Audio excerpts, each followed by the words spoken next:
It's very quiet. Jonathan. You can see they kind of mirror the conflict in the real world, not following the rules or the order, such as it is. So I'm Leslie Vinjamore, I direct the US and Americas program at Chatham House, and I should say that I have not been directly part of this project, but for anybody who's been at Chatham House over the last 5 years, more in my case, as I have, it has been one of the absolute most central and important projects at the Institute. It has, even for those of us who haven't been part of it, we've had a very, I think, just sort of strong sense of the meaning and significance and presence of this project for Chatham House and obviously beyond, and also the extraordinary work effort that's gone into it, obviously by Sanam Vakil, who's been leading it, and the team. And so it really has kind of influenced all of us across the Institute for many years. And so I feel very, very grateful and proud to be here chairing the discussion. That's my only role. So a couple of words, I guess, about the speakers very briefly, because they're all very well known to you, and I'll just say a couple of words on the project and then turn it immediately over to them, and I'll introduce them very briefly in the order that they are then going to speak. Renaud Mansour, who is Senior Research Fellow and Project Director of the Iraq Initiative at Chatham House, I should say Dr. Renaud Mansour, again, has been co-author of the paper, which I assume you all have, with Mark White, as well as many other papers over the last several years. Extraordinarily productive scholar, and you really do, really lift the quality and caliber of our work. So it's been great. The paper is tremendous, I should say. If you haven't read it yet, it's well worth reading it.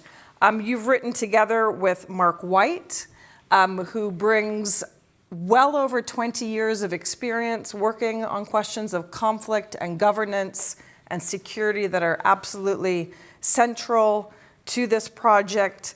And you are currently lead of First Call Partners, an organization that works in this space.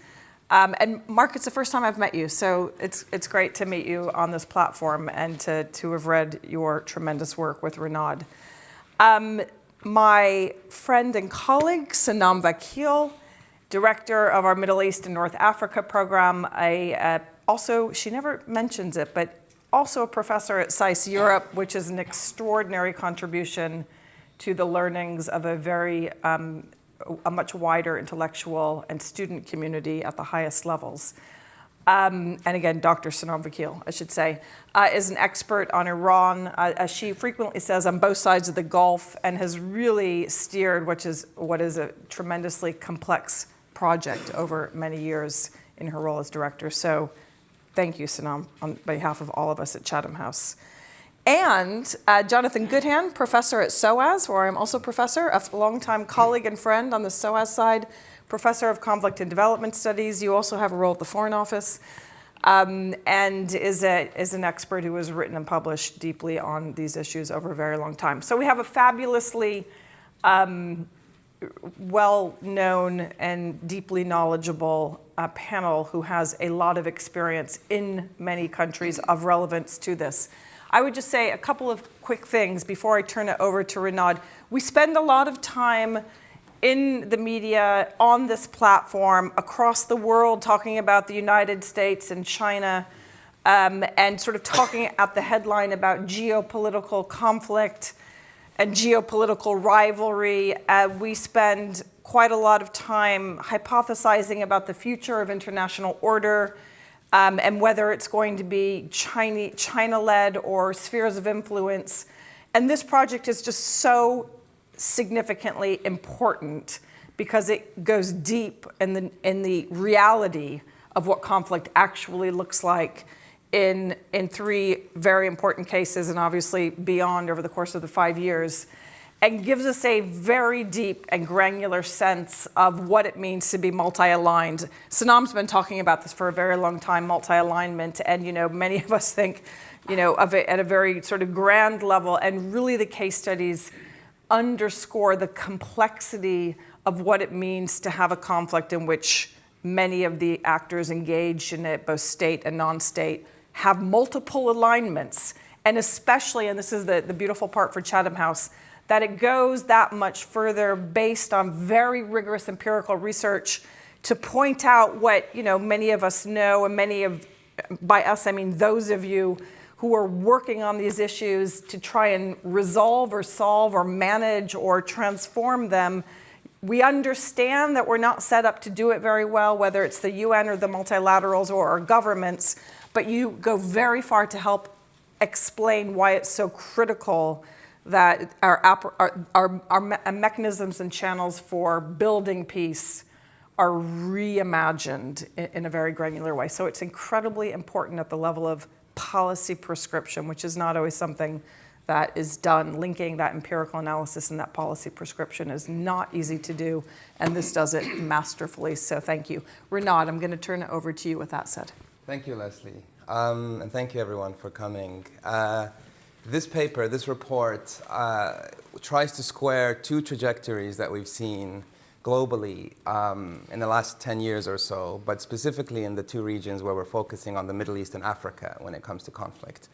One, and we have some people from, some colleagues from Uppsala here, but Uppsala has been tracking the number of conflicts globally for a very long time.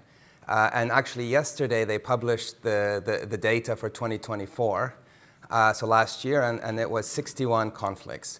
So what we've seen is in the last decade or so, a doubling of conflicts worldwide, almost 75% higher conflicts last year than in the mid-2000s. And I think the headline was, last year was the highest number of conflicts since World War II. So the trajectory in the report we see are just conflicts are increasing every year by year. Linked to that, we also see what people talk about in terms of geopolitical fragmentation. And what we sort of want to push back on is this idea of multipolarity, the idea that you have spheres of influence, and some of the relics of Cold War era, which make you think about the US and China, and so you're either with us or against us, good versus evil, democracy, communism. In the areas that we looked at, in the conflicts that we looked at, these alignments are far more fluid than a simple new Cold War narrative. And in fact, the thing we would say is actually this is probably how human history operated for a very long time outside of the Cold War period. And so the way we want to show it is through economics, through geoeconomics, by tracking specific supply chains to understand how multi-alignment actually works. And so the three supply chains we looked at was gold coming from Sudan, going across the region, often ending up in the UAE. Iran's fuel, so as Iran and Israel in that conflict, we've seen last year was meant to be many people saying the end of Iran's regional influence, Iran is very weak.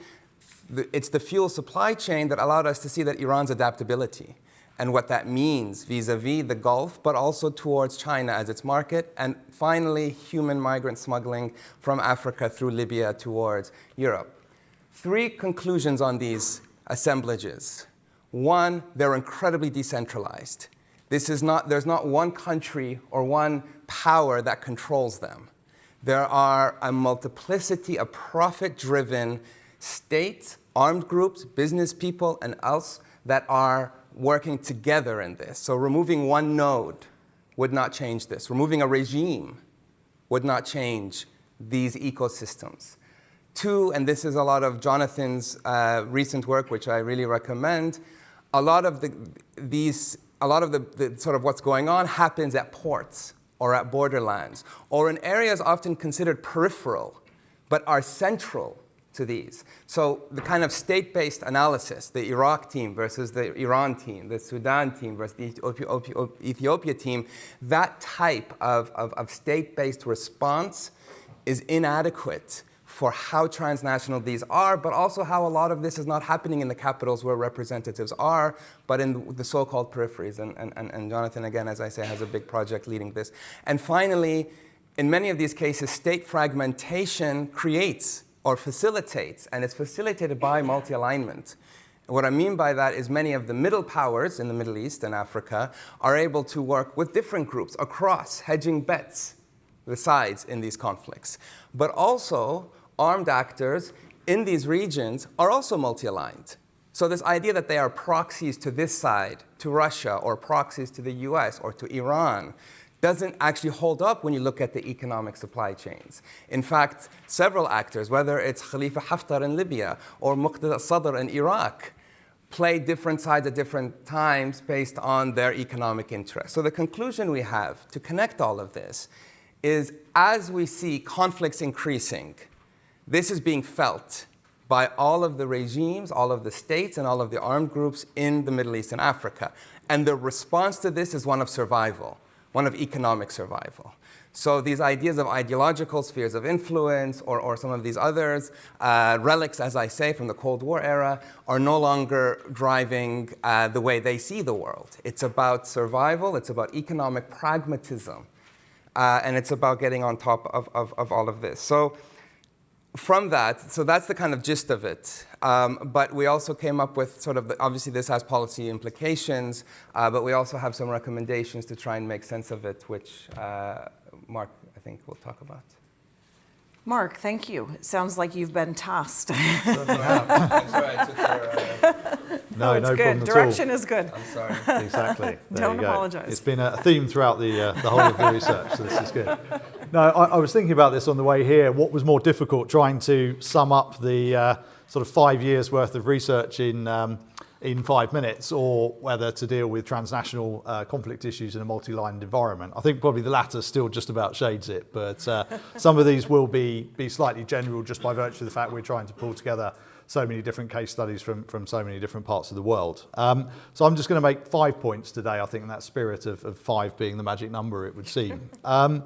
So the first one, really, I suppose, and Renard's already talked about this a little bit, is the real need, I think, for those who are trying to engage in transnational conflict issues in a multi-aligned world to adapt the analysis to the transnational realities in which we're all operating in. So I think credit to the UK government and a number of other donor governments is there's been quite a lot of progress in terms of how they analyse conflict and instability over the last 10 years or so. And there's an increasing, I think, recognition of the need to incorporate transnational issues into that analysis. However, I think certainly on the basis of our experience of the research so far, as Renard was already saying, that often takes still a very state-centric perspective. It often tends to be capital out. It often tends to see borderlands and transnational issues as sort of problems to be looked at through a capital perspective. And as a result, you end up with a bird's eye view, really, rather than, I suppose, a worm's eye view of the challenge. And back to this point around pragmatism and survival that Renard was talking about, I think unless one places oneself within the perspective of the actors that are operating within these transnational conflict ecosystems or living and are affected by the spaces in which those transnational conflict ecosystems play out, often the diagnosis is going to be incorrect. It might involve very securitized responses, it might involve economic sanctions, etc. And you tend to end up with a misdiagnosis of the problem and therefore a misdiagnosis of the solution. So I think the real challenge there, and it's not easy, is trying to break down some of those state-centric barriers that we talked about, those capital-centric barriers, and to try and involve those that are affected by these particular issues and challenges into the analytical frameworks that then guide policy and subsequent programming. Which then leads us to the second point, which is, again, it's an inevitability that that type of analysis, if executed correctly, is going to expose some really uncomfortable truths, I think, for both donors, for national governments, and indeed for some of the actors that are operating either effectively or ineffectively within these transnational conflict systems. And I think there's a few things that come out of that. I think the first one is being really, really careful not to impose our own value judgments or, I suppose, what's been described as policy-based evidence making. Often we decide what type of intervention that we want to support, and then the evidence gets generated to support that via the people who are consulted and the analysis that's undertaken. So in terms of some of those value-based judgments, I think on occasion there's a tendency to assume that stability and prosperity go hand in hand. That's not often the case. As we've seen in the research, there are a large number of conflict entrepreneurs that are doing extremely well out of instability. That's their raison d'etre. I think trying to assume, as Sophie mentioned, I think in her remarks, that the barriers between licit and illicit are black and white. They aren't. Similarly, I think some of the actors that are portrayed either as sort of good or bad in terms of media stereotypes can be both, depending on what issue it is that you're dealing with at that one particular time. And again, an obvious point for those of you who operate in these spaces, but the myriad of actors that operate within them wear multiple hats on multiple occasions depending on the scenario. So that sense of pragmatism depending on, and negotiation depending on the issue that you're trying to address is key. And what that all means, I think, also from a policy perspective, is the real need to be humble and to speak truth unto power. So often submissions and policy papers and others like to be very linear. They like to present an argument or 3 solutions and you pick the middle one. I think trying to convey this complexity to those people who make decisions is important. And whilst people don't like that, I think a bit like the White Queen in Alice Through the Looking Glass, if she can do 6 impossible things before breakfast, I'm sure a minister or a senior official can understand 6 contradictions within a policy submission. But I think being honest about that is important. That leads us to the third point, and Renard's talked about this as well before, but really I suppose to summarise in somebody else's sentence other than mine, it's the economy stupid. I think there are so many peace-building interventions, conflict resolution interventions and conflict management, preventing conflict and violent extremism interventions that don't adequately factor in economics and livelihoods into their solutions. And I remember I spent a lot of time in West Africa, and I remember talking to somebody up in northeast Nigeria, a lady who worked in a market, who I still remember this to this day when we were asking about what she thought about a particular program. She said, well, it's all good, but I can't eat peace and I can't feed my family dialogue. And that is the harsh reality, I think, of a lot of the work. We focus very much on process, but we don't focus on some of the economic realities that people in these scenarios factor. And that economics works both ways. I think when thinking about sanctions and other forms of blockages of financial flows, I think we need to think about how populations get affected by those, as well as those who are targeted by them. But the flip side is equally, when promoting peace and promoting resilience, we need to think about the economic components of them. So 2 more quick points and then I'll finish. I think the fourth one really is continuing on this path to integration, because a lot of what we're talking about today is about the integration between politics and economics. It's about the integration of different states. It's about the integration between borderlands and nations and the angles that we look at. And I think, again, governments have made quite a lot of progress in terms of integration over the last few years. But I think increasingly, and particularly in the UK system now, with things like the Integrated Security Fund, the clue's in the name, is bringing in a lot more domestic issues into international work, and thinking about how some of that expertise in illicit finance, economic sanctions, cyber security, disinformation can be fused better with people who understand context, who understand politics in countries, who are able to speak to actors to come up with programs that equal more than the sum of their parts. And then last but not least is strengthening accountability. And we talk about this in the paper quite a lot as well. We are talking about very fluid, very dynamic spaces where the actors often change, the politics changes, the circumstances changes. The things that remain constant in these environments are the communities themselves. And unless within our policy and unless within our programming, we can think about how those communities who are affected ultimately by this can play a part in accountability mechanisms, whether that be to their own authorities or their governments, or whether it be to the international organisations, these issues are never going to fully progress. So I'll leave it there. Leslie, thank you. Thank you. That was very rich and also very helpful in trying to understand the findings. I find myself having many questions, but I'll hold on them now because I know that you, Sanam, have agreed to talk about the geopolitics, something you're very well equipped to do, so we'll turn it to you now.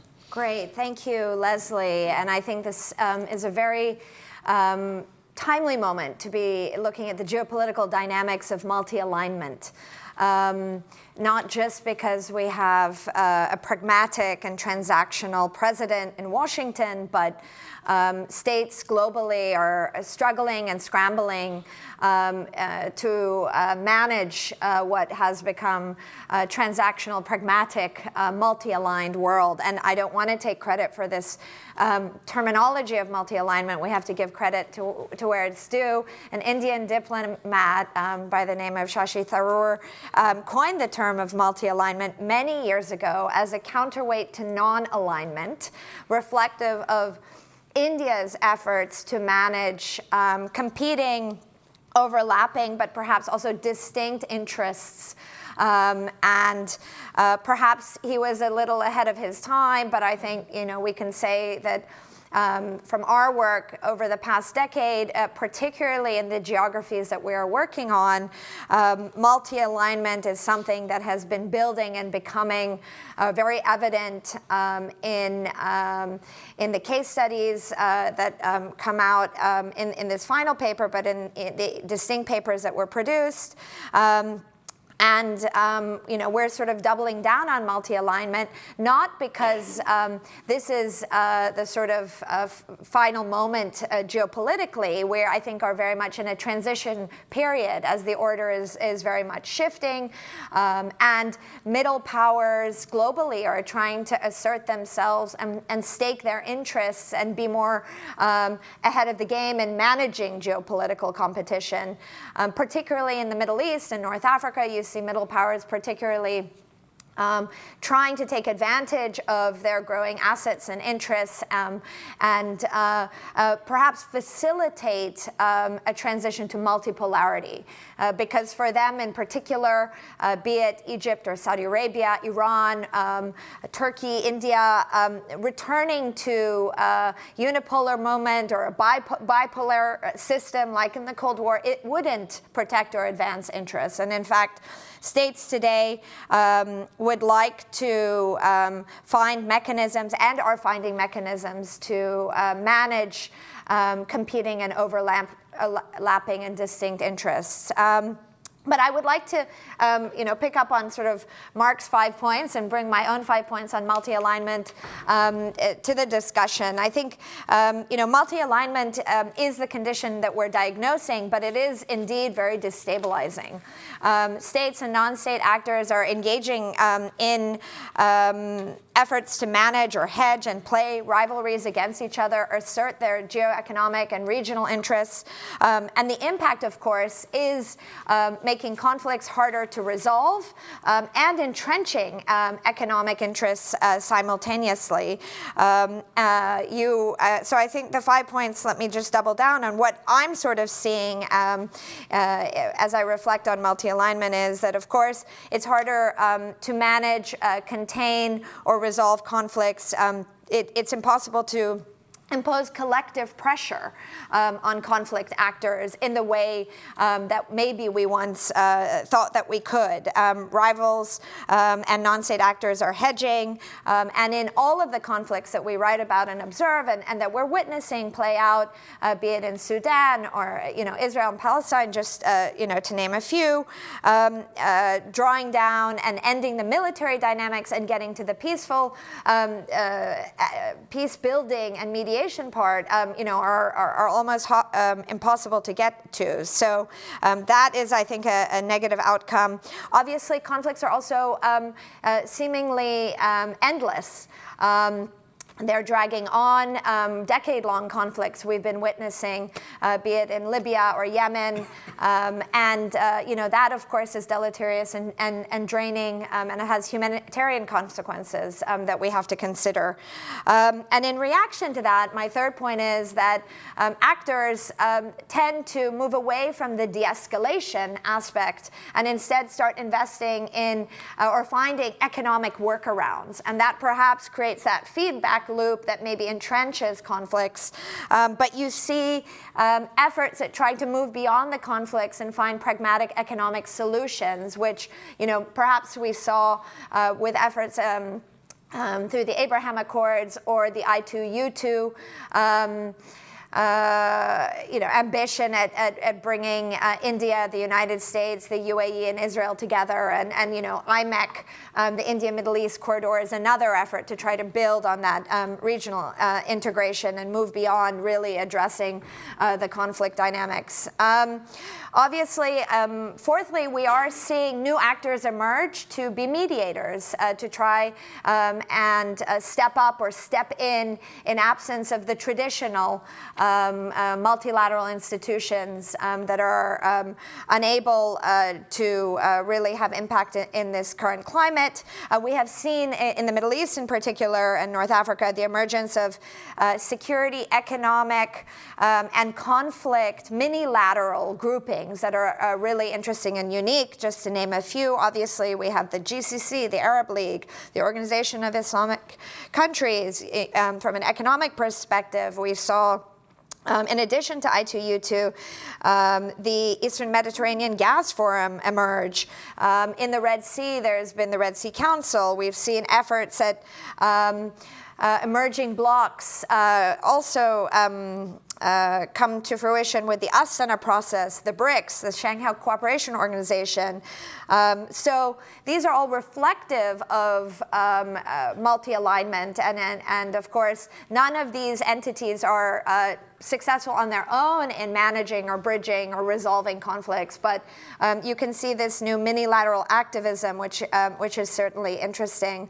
And finally, I think looking at traditional patrons that manage conflicts, it's hard to see those traditional patrons really being able to influence the outcomes of entrenched conflicts. And so you have greater regional assertiveness in trying to contain the spread of conflict. And an example of that, of course, is looking at the case of Iran, the escalating tensions, obviously, between Iran and Israel, and the emergence of the Gulf states, for example, as trying to contain the spread of a military conflict, trying to be more assertive in managing the potential escalation over Iran's nuclear program.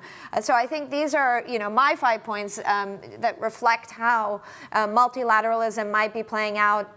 And it'll be interesting, of course, to continue to watch these trends as transactionalism and pragmatism in geopolitics continue to be the buzzwords that define this era. But it's certainly dangerous. This is not necessarily a positive outcome of where we are, but certainly a condition that we can continue to diagnose. Thank you. Lots there to take on board also. And Jonathan, building on what Sanam has laid out, and Mark as well, and Renaud, but you were going to talk about the geoeconomics, as I understand. I'll touch on that. It's not. I've been desperately taking notes, and I've tried. I've got to make 5 points, so I'm making 5 points. You don't have to. It's meant to be 3. When did we go from 3 to 5? Yeah. So, but before I make my 5 points, I just want to say how important this work has been, and I've been following it over the 5 years, and it is really significant work, and. It's very unusual to have a program of this size and this duration that enables longitudinal research in really difficult situations to conduct research, and with local research networks and teams, and it really gets into the details, and so I think it's a very significant body of work, both the kind of the intellectual framing and the empirical research. So congratulations. Okay, 5 points. I want to ask how much has changed around multipolarity and multi-alignment. Is this new? Secondly, I want to say something about the ecosystem framing. Third, I want to say something about borders and borderlands. Fourthly, about metropoles, and finally about policy implications. I'll be really trying to be quick, yeah? So the first one, I was reflecting on my bike ride here this morning about, multipolarity and multi-alignment. Is this really new? And I was thinking about, I'm not an expert on the regions you're looking at in the Middle East and North Africa, but I know quite a lot about Afghanistan. And I think what you just said about moments of transition is absolutely crucial here. And I was thinking about Afghanistan. At the end of the Cold War, there was a structural shift. the cutting off of great power funding to the military fronts in Afghanistan, the growing role of regional powers as a result, and how military actors realign their strategies to kind of live off the land, if you like. You know, they increasingly became dependent on funding through checkpoints, through cross-border trade, through the poppy economy, and so on. So, and that led to fragmentation of the political structures in the country. Yeah, and military actors were multi-aligned. They were playing off, Pakistan with Iran, or with and so on, with Tajikistan and so on. So I guess there's something about here. This is not completely new. There are some things that have changed, evidently. So I think it's worth kind of going back to some of these examples and what we can learn from them. And even the kind of the attempts to mediate the conflict, the 6+2 arrangements then at that time, you know, have some resonance with the current kind of challenges. So, okay, that just thinking about what's new and what's changed. And I think also one of the things that is changing, and which is not just about geopolitics, which is an important part of the story, but it's about, you know, the current stage of globalization, technological change. These are all really key to understanding, you know, the gold trade and how it functions, and sesame seeds. You know. So I think we need to think about, you know, this is also tells us something about how capitalism is working in the contemporary world.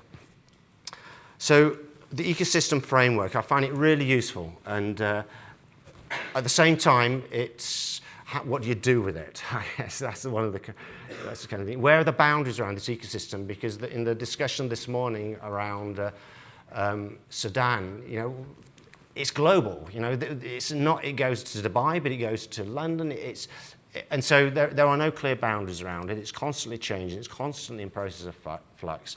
And policymakers are being told that complexity theory, contingency theory, you know, these things are key, but what do you do with it in terms of where do you intervene and so on. I guess one of the key takeaways is that this is about policy combinations. This is not about, there's a magic, you know, this is something you emphasize in the paper. But I did want to just kind of focus, the question you said, Renard, about borders and borderlands, I think is really significant here, because the margins are central. The margins are the places where geopolitical competition is kind of coming together. You know, they're exploiting these zones, they're supporting proxies, they're exploiting divisions in these kinds of regions. They're the center of innovation. New technologies are coming from these areas. I'm currently looking at scam centers in the borderlands of Myanmar. Incredible innovation, very, very quickly, and kind of agglomerations of illegality getting grafted on top of each other.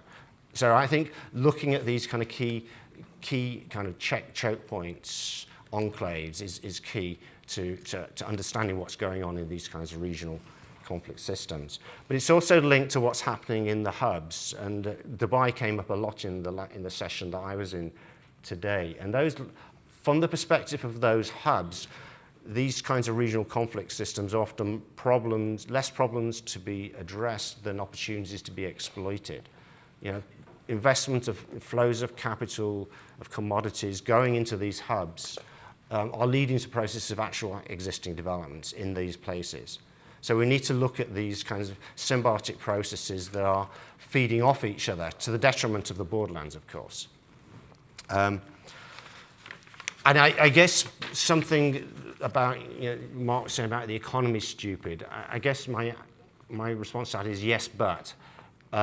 There's a danger that leads to a kind of quite a reductionist analysis of economic incentives of political elites, economic elites, which of course is part of the story.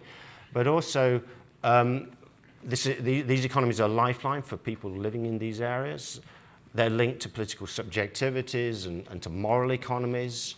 You know, and criminalization fails to recognize these kinds of things. So I think that there's a need to look very seriously at questions about political legitimacy and subjectivities, as well as economic interests and so on. So finally, on the policy stuff, and I guess there's another round of discussion here, but I guess I've been working on these questions around going beyond methodological nationalism for more years than I care to remember, like you know, particularly Renard and Mark now. And we do talk about this a lot and the need to go beyond state-centered thinking. But it's very, very difficult to do that in practice. And I guess there's there are questions here, very kind of practical questions about how international actors organize themselves in their country teams, and also about how to develop regional specialization within those international organizations, and what the incentive systems to kind of learn languages, to stay in those regions, to really get to grips with the kind of the practices and the processes over time, because I think that's really a very kind of practical thing that's very, very important. But I think there's some things that we might want to look at around kind of, for example, PeaceRep, who are funded by SCDO, their work on local peace agreements. That means perhaps kind of working at the subnational level much more seriously. The work that the XCEPT has shown is how perverse the effects have been of border securitization. Are there things that can be done to build resilience of communities in these border regions? And there are hints at that in some of your work around doing that. And then the other thing is about looking at the hubs. And that's linked to kind of thinking about organized crime, banking regulations, and recognizing those hubs are not just Dubai, it's also London. And a lot of the kind of the issues and the drivers of these regional conflict systems or ecosystems are coming from those hubs. So it's not only about addressing these pathologies out there, it's about also thinking about what's happening here and the kinds of incentives and policies that are driving that. And Tim's work on Libya is really insightful about migration policies and how they are shaping the political economy of Libya and creating those those constant states of unsettlement, I guess, is what he shows. So, yeah, I think I'll finish there.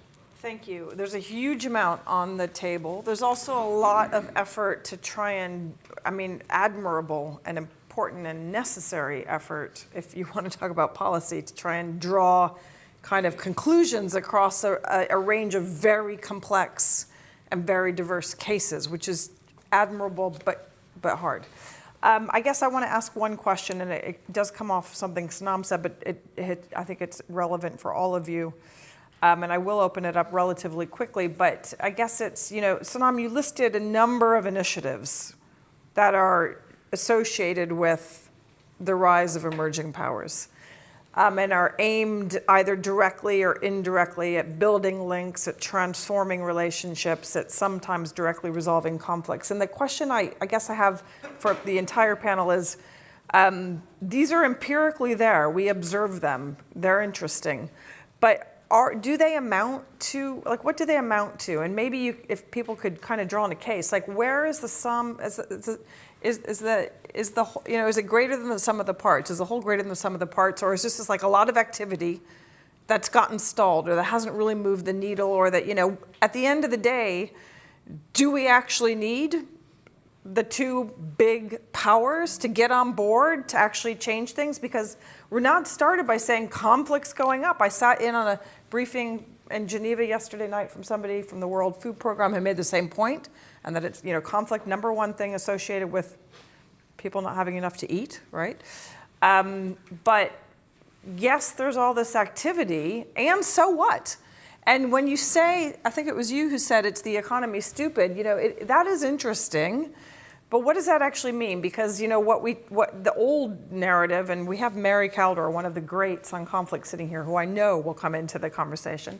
The old narrative was it needs a political solution. There has to be a political solution. Doesn't matter what the drivers are. There must be a political solution. So when you say it's the economy stupid, do you mean that you've got to have an economic solution for the peace or the stability to be durable or meaningful for broader swaths of the population?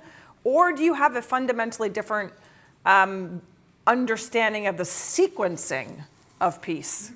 Because that's a really critical question, and obviously it's one that is very hard to answer at the level of generality. So maybe I'm going to come to Sanam first. Is the whole bigger than the sum of the parts? And if you want to get specific on any of these things, great. And anybody else that wants to jump in.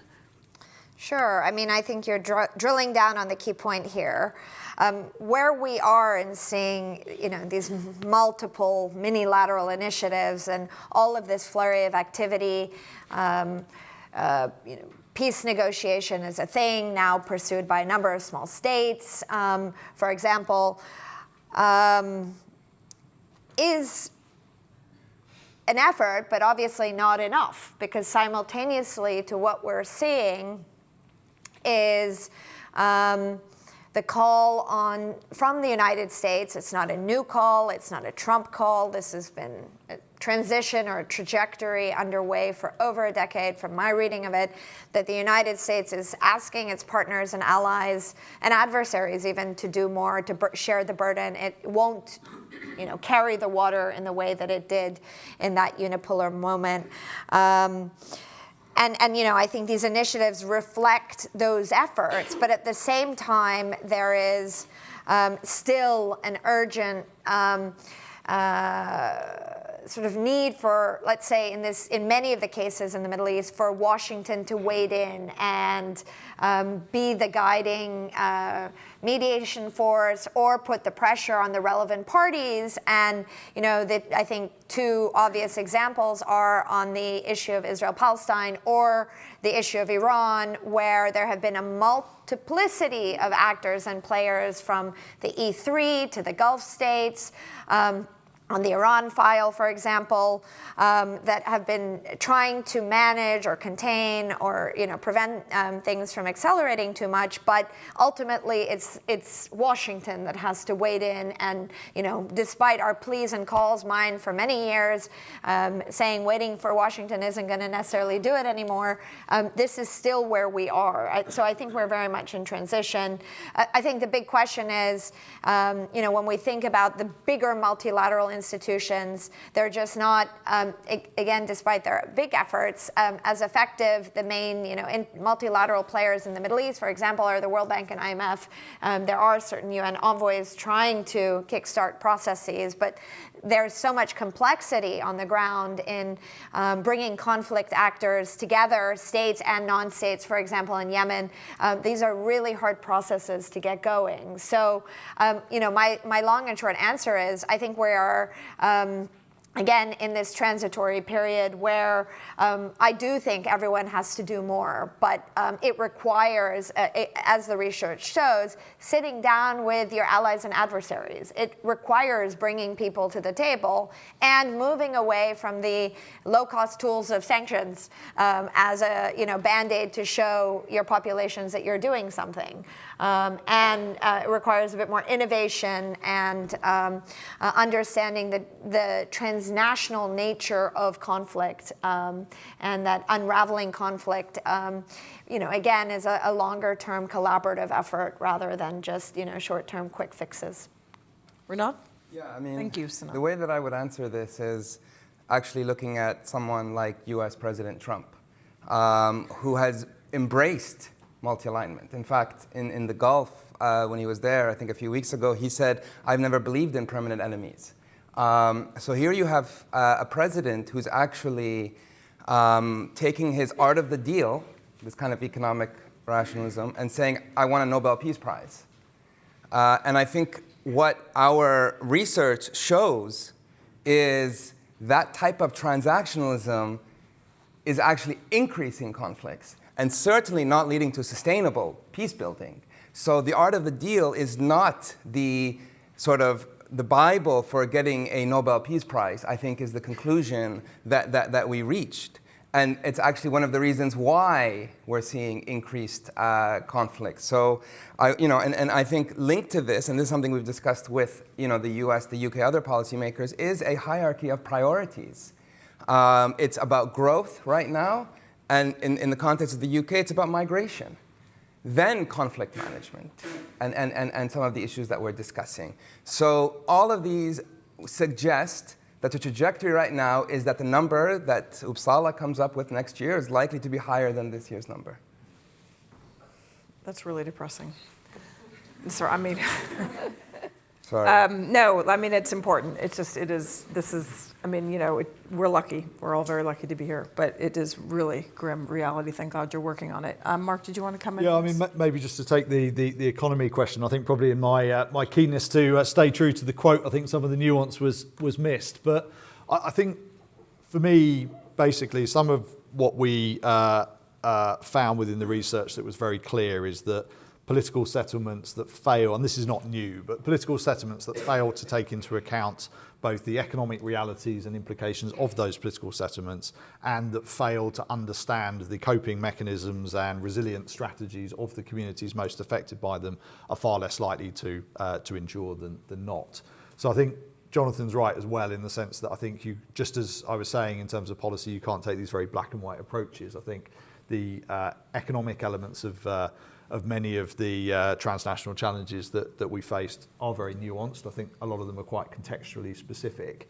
And I think back to the analytical point, the challenge for policymakers, and I really don't envy people having to do this, is to combine, I suppose, a careful balance between taking best practices from other contexts where there's been quite a bit now. I mean, I think the benefit compared to 10, 15 years ago is I think there is actually quite a lot of cross-border programming now. There's quite a lot of work that's focused specifically on borderlands, mainly within East and West Africa, perhaps, rather than the countries that we're focused on in this research. So it's taking some of what works in terms of how you shield communities from some of those negative impacts of higher level political structures, whilst at the same time recognising that each political settlement is slightly different, and each context, they're going to have slightly different implications depending on the actors that are involved in it. Jonathan, are you going to come in on this? Responses to them or to the two questions I posed? I mean, I guess in response to the question you ask, I think we need to, the first point I'd make is we need to be cognizant of the fact the ecosystems that are being mapped out are in part a product of previous generations of interventions by particularly Western actors. And whether it's the war on terror, whether it's expansive kind of transformative approaches in relation to Afghanistan and Iraq, whether it's migration policies. So these responses are not some kind of, they're part of that ecosystem, and we have to see them and analyze them as such, not as a external medicine to try and address it. So that's the first point I think we need to really be cognizant of. And while not being a second point, I'm not an expert on the region, but from what I know from other places, the kind of the end of liberal peace building, its kind of fragmentation in many parts of the world, in the global south, is something, of course, of celebration. Yeah. You know, it provides new opportunities, it provides new policy spaces, and so multi-alignment is something that people can work with. So I think we need to kind of understand that, you know, and kind of address that through more agile and nimble forms, and often pragmatic forms of diplomacy. I think the final point to make is something that Mark touched on, is really crucial, you know, in a world where there's, you know, the shift is get back to kind of notions of hard security, and I see real dangers in the reheating of old kind of Cold War doctrines around deterrence. Whereas, you know, this ecosystem shows that kind of thinking is totally limited, you know, very, very limited in relation to the problem. And then this decline of investment in conflict prevention and peace building is really, really, you know, I think that's where, if there's anything we can take away from what we can see here, is investing in the political, in agile diplomacy, in conflict prevention. Those are areas which are really key, because what's happening out there affects our security here. And so we need to think much more expansively about how we understand and frame security. Thank you. I'm going to come to the audience. Please raise your hands high. Gosh, where to begin? Gentleman in the front. And if you say who you are, and succinct is great, thank you. Yeah, Umar Hussaini, I'm the head of the NIA group. I'm the new kid on the block. I have a question for everyone. It's primarily when you mentioned with the dealing with transactions, the conflicts have gone up. Why is that? In my findings, one thing that's really underplayed, and we have the conversation about aid in relation to conflicts around the world, I think one thing that's really underplayed is that of the economic beginning of everything, you know? Power is really important, food is really important, water is very important, and people are a lot less angry when the lights are on, when they have dinner at home. Thank you. So why, okay, the why question. Right back here, the woman with her hand stretched very high. Hi, I'm Nicole Pichet from, on behalf of the All-Party Parliamentary Human Rights Group in the UK Parliament.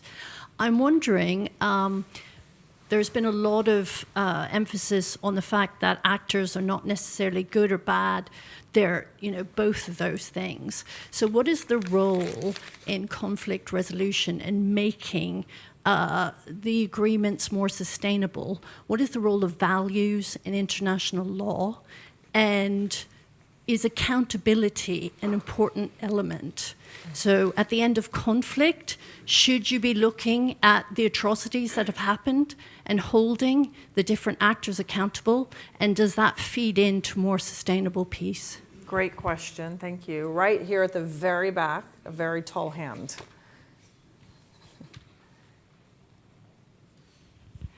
Thanks. I'm Hannah Austin from FCDO. My question is around how you see the role of the minilaterals in taking a more active role in the prevention aspect. So that's at the kind of very beginning of the cycle, the beginning of instability and fragility. And also the kind of, coming back to the economics point, that link between the kind of self-interest of the minilaterals in economic prosperity in the region, in hindering and preventing conflict so that the whole region can prosper. Thank you. I'm going to take one right back here in this corner. You can choose. Thanks. Hi, I'm Natalia from Safer World. Well, the local is in there, and I liked Jonathan's comments about peace rep and so on. Is there the risk that the drive to focus on complexity and transnational and geopolitics, is there a risk that that can drive the shift even further away from the local and communities, especially, I work a lot on Sudan, and we've seen repeatedly how the old elite-based settlement approaches have not worked. So it's, the risk that the soft skills element, the lessons from local peace building, the principles will be lost. Where is that big shift in global peacemaking, basically? Thanks. So great questions. Values, sustainability, why conflict, minilaterals, and locals. Please don't answer all of them. If everybody takes kind of one. Who wants to go for values? The values question.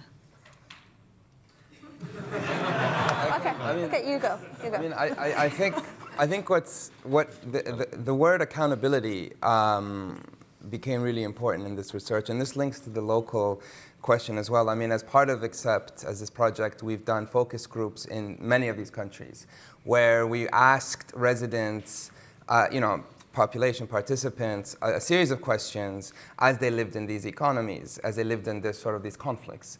And we did focus groups in border towns, the border of Iraq and Jordan, in southern Lebanon, elsewhere. We asked, how do you find these living under these types of armed groups? And most of them would say, actually, it's not great. We have many problems, and we don't feel like our needs are being met. Then we asked, well, who do you go to get everyday things done? And they said, those armed groups, not the governments. In many of these countries like Lebanon, Iraq, you've had political settlements that have brought together elites, but haven't really installed the mechanisms of accountability to ensure that politically sanctioned corruption doesn't just proliferate and lead to a condition like in Iraq where we found that 70% of medicine was either fake or expired. So these are things that we don't see when we're talking at that high level of political deal-making or transactionalism, but that matter every day to people as that mundane things. Why are we talking about medicine when we're discussing conflict right now? Because it's this everyday conflict, which we think needs to be part of any type of value-based approach. So that's why we have as a key recommendation here. And to go back to this question of why, because economic transactionalism, yes, it provides people's jobs, but it doesn't provide that stability in the longer term that conflicts could expose. And so accountability is that important glue to ensure that people's needs are being met and that the elites, even if we bring them all together, are held to account. Please. Just to expand a bit on the local point, I mean, I agree they're linked, and yeah, as I said, it was the accountability point, I think, is one of our, I think it's the 5th recommendation, isn't it?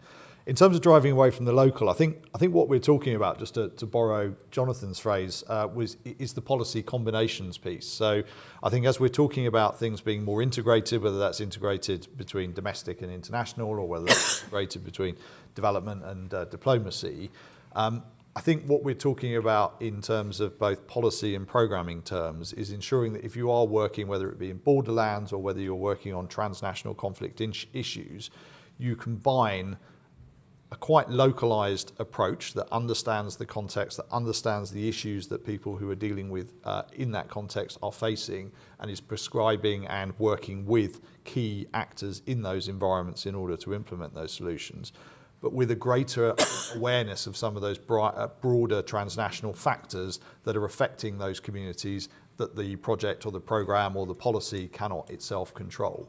And I think, as I mentioned earlier, I think in credit to the ISF for this, I think there is some quite good work that's taking place in Kenya, Somalia and Ethiopia, in the Sahel, in northeast Nigeria, that is trying these approaches. My fear is that with the transition of the Integrated Security Fund and a much more harder security focus, is that some of that is going to be lost.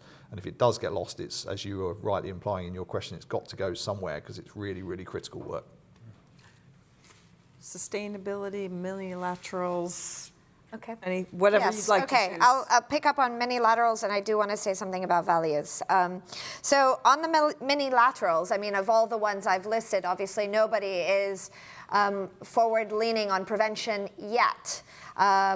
This is something that we're, this sort of metastasizing of minilaterals we're in early days. I think what's interesting is that many of these minilaterals or these groupings, the view is when you speak to diplomats and policymakers involved that, obviously it's through greater diplomatic, security, or economic engagement that over time will lead to less conflict or conflict prevention. Obviously, in the case of the Middle East and North Africa, there is no, all-inclusive regional security framework. So the more people come together, the aim is to dial things down and bring them down. But we're far from seeing one institution or one grouping really be effective in that domain. And we have to see if the, this concept of economic integration is really going to lead to a lessening of conflict. I'll hold back on my views. And in terms of values and accountability and human rights, I would like to be very direct. We shouldn't forget them. Yes, it could be transactional and pragmatic, but those values very much matter. But I think the point here is to be consistent in articulating, why the values matter, how they matter, why human rights is important. And policymakers everywhere need to be defending and protecting those values across the board, obviously not incrementally. And it's not one actor that has a long leash and another actor that doesn't. And I'm not speaking only about the double conflicts of Russia, Ukraine, Israel, Palestine. I'm talking about the Middle East more broadly, where Western states oftentimes are very uncomfortable about discussing the broad-scale human rights violations that we see across the Middle East and North Africa. And they do need to come back into the conversation in an equitable way for the people of the region above all. So it's just a question of how you do it. And I don't think we've developed that language. I don't think we're comfortable. And of course, the region is much more assertive, and so much of those discussions are taking place in dialogues or behind the scenes, or in multilateral dialogues. But they should be part of the conversation. Thank you. Jonathan? The localization thing, and I very much agree about those skills that have been built up over the years that are very important in terms of local peace building. But there's two things I want to kind of I think that the money needs to be invested in that area, and it's really important. Two kind of warnings there. One is, I mean, the local is never local. The borderlands we're talking about, highly extroverted spaces. So the drivers of conflict and instability in these spaces is not only coming from those areas. So we need to think about that. And the other kind of word of warning is there's a kind of a policy narrative that's emerging about how upstream forms of prevention in these spaces can prevent migration and so on. And you know, so I see going back to this point, that there are kind of international and kind of regional things that are driving these kinds of these dynamics, and so that needs to be Mark's point about policy combinations. It's about and the complexity of these things. The research shows that. Okay, we have time for just a couple more questions. Well, luckily this is a longer day. Right here, the gentleman right here at the back. Right at the back. Right. Hello, Partha Moman from LSE. So many questions, but I think what struck me as interesting is I don't think the UN was mentioned once in a conversation about responding to conflict. Maybe I missed it. Obviously, an institution in multiple sorts of crises at the moment, but would be really interested to understand, A, do you think there's a role for the UN in responding to these issues? And B, how would you adapt your recommendations, which seem more aimed at bilaterals, to a multilateral space? Gentleman here. Thank you. My name is George Reddings from the International Rescue Committee. There's three trends: the increasing number of conflicts in the world.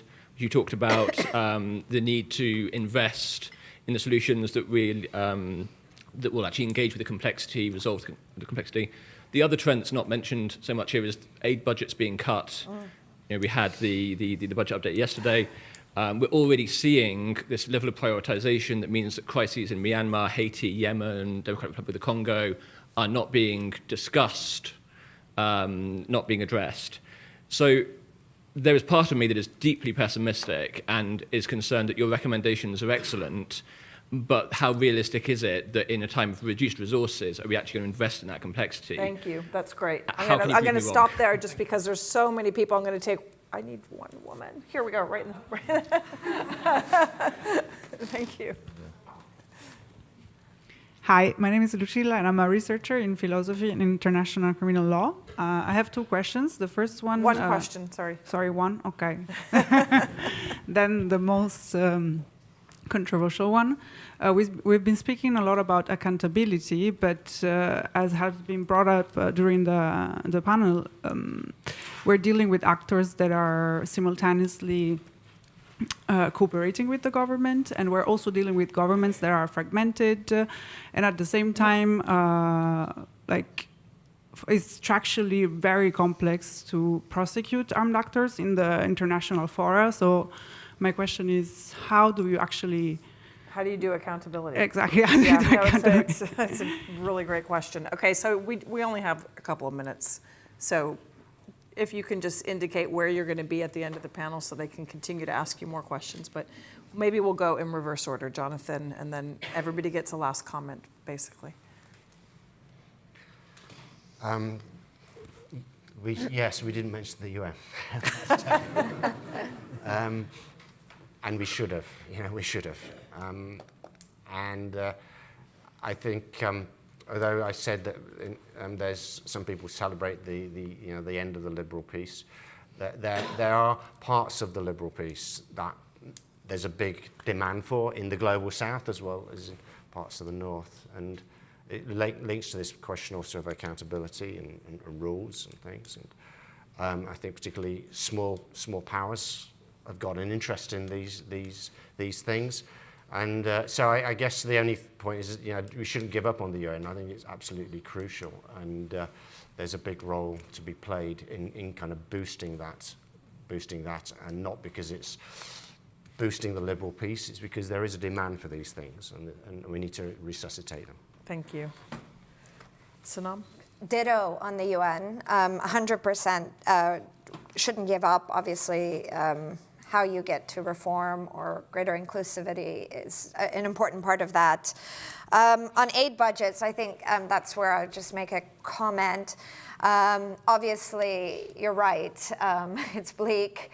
I think this is where turning to middle powers, states around conflicts areas, this is where there is going to have to be a shift. More, this multi-aligned world means that conflict actors and the neighbors will have to, invest more. And that isn't just about, obviously, the military dynamics. It's very much about what comes next. And as all of our work very much shows, it's the economic development side of conflict that needs to be addressed, and the social dynamics that need to be addressed, and local states or in different geographies need to be stepping up as well. Thank you. Mark? Yeah, I mean, maybe just building on that and combining the two, the UN and aid budgets. I mean, maybe being an optimist here, as budgets get cut, people don't have the luxury of funding two contradictory policies in the same place and expecting expecting one or either of them to deliver. So I think that I've heard phrases at the moment where, certainly in the case of the UK, there's talk now of being an investor rather than a donor. Not quite sure what that means as of yet, but we'll see. But I think that does imply, if you use that analogy, the need to think quite hard about what you invest in order to get the policy return that you want. And potentially, I think, with the UN and other actors, I think quite a few of the recommendations we're talking about probably do apply to the UN as well, in terms of how it undertakes its analysis, how it makes decisions about where it needs to engage. But potentially the more bilateral actors that are willing to invest in UN structures and systems, and indeed regional minilateral structures and systems, perhaps the greater collective return we get on the policies we're seeking. Renaud, you get to have the final word. I think one conclusion all of the researchers have had, Tim leading on the Libya work, Ahmed on the Sudan, and Haider and I on the sort of Iran and the region, is peace doesn't start the day that direct violence ends. And that's where the question of accountability is important. In fact, we've all seen a decrease in the amount sort of accountability as part of peace deals, as part of political settlements.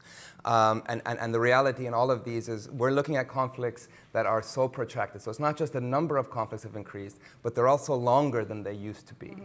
And I think that's important. And the reason for that is because of this accountability piece that's missing. And so that's one conclusion we've had. Peace is far long after the gun stops shooting at each other. It's a tremendous panel. Clearly, there's a huge amount of expertise in the audience. So I've really enjoyed this, and the project, I think, has brought this level of engagement for a very good reason. So thanks to those who have made it possible, supporters, and especially to the home team. Congratulations, everybody.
All right, well, welcome everyone to this second plenary session on multi-alignment and transnational conflict, the policy challenges and implications. That's what we're focusing on here. My name is Mariam, and as a student of politics and international relations and a journalist with a particular focus on the Middle East and Africa, I've spent a great deal of time covering the stories and the places in this report, and it really was an incredibly satisfying, insightful read. It's done a beautiful job of really contextualizing what we've already observed about the spreading and fragmented nature of many of these conflicts and crises, but without losing the human impact, without losing the effect that it's having on people and on local populations. It's already been a very thought-provoking morning. We've heard about how conflicts in Sudan, Ethiopia, right across the Middle East are no longer contained within national borders. They're increasingly shaped by transnational dynamics linked by arms flows, economic interests, and shifting alliances that stretch right across different regions and different geopolitical spheres. This session is going to delve into what that means for policymakers, peace builders, and international actors who are trying to navigate alliances that are very fluid, conflict actors that are more networked than ever, and policy frameworks that are struggling to keep up. Just a quick reminder that this is it's being live streamed. Everything these days is live streamed, but it's on the record.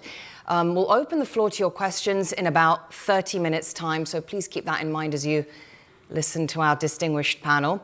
But first, let's hear from four leading voices here with deep insight into the evolving nature of conflict and diplomacy to help us unpack all of this.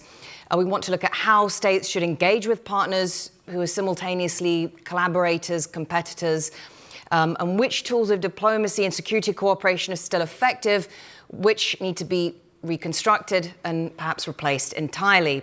So very pleased to welcome on the panel Ambassador Mary Catherine Molly Fee, former Assistant Secretary of State for African Affairs for the United States Department of State. We also have Professor Mary Kaldor, Director of the Conflict Research Program at LSE Ideas.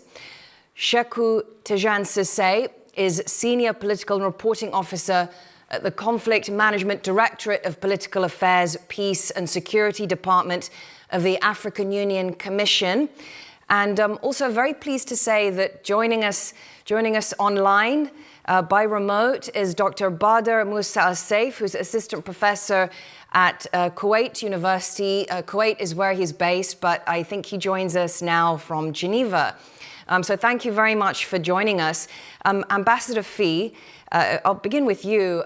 You've had to navigate some very complex political and security challenges in your career. You've served in South Sudan as US Ambassador, Deputy Chief of Mission in Ethiopia, but you've also had assignments in Iraq and Afghanistan. You've also just come from Marrakesh, you were saying. You're attending a very interesting conference there. Tell us the view, perhaps first, from African leaders, people in African countries, about conflict management and these international systems and whether they're working. Sure. Well, it was great to attend Mo Ibrahim's Governance Weekend, which he usually hosts annually. And he brings Africans and stakeholders in Africa together for a wide-ranging conference and discussion. And I would say it struck me that the overwhelming view of the majority of Africans who were attending, if I may speak on their behalf, is that while the current sort of scale and speed of change they find disruptive, they would argue that many of the concerns that have been elucidated in this report and in today's discussion were already underway. So, for example, they would argue that the international system, particularly everyone knows there's been efforts to reform the Security Council and have more African representation, they haven't borne fruit. So they don't feel they have a stake in the international system commensurate with their numbers, size, resources and contributions. They don't feel the international financial system provides them with the capital and investment they need to help develop. So there was a sense, I think, as Jonathan said in the early panel, what really is new? This has really long been a problem. So that was very interesting to me to hear that voice. They're very interested, of course, in exercising agency. So now it will be important for them to do that. What we discussed was that the African Union, and I'm looking forward to Sheku's comments on this, wasn't what we all hope it can be. And I think the subordinate regional organizations in Africa, what are known as the Regional Economic Commissions, or the RECs, who are actually heavily involved in dealing with political and security matters, are also not up to what people hope they can do to contribute to ending conflict and promoting peace. So there was sort of a widespread sense that the international system, whether at the global level, at the continental level, or at the regional level, was not addressing the concerns. I know that you don't speak for the Trump administration, but did they have much to say about America's role or the lack of it in terms of strategy, plan, peace building?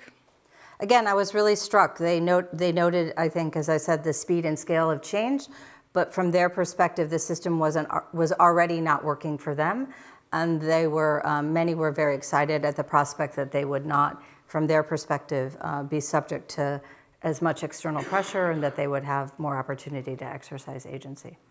Sekou Tidjane Sissé, you've had over 25 years experience in defense, diplomacy, and peace operations. You occupied senior roles in conflict resolution, strategic planning, and civil-military coordination throughout Africa.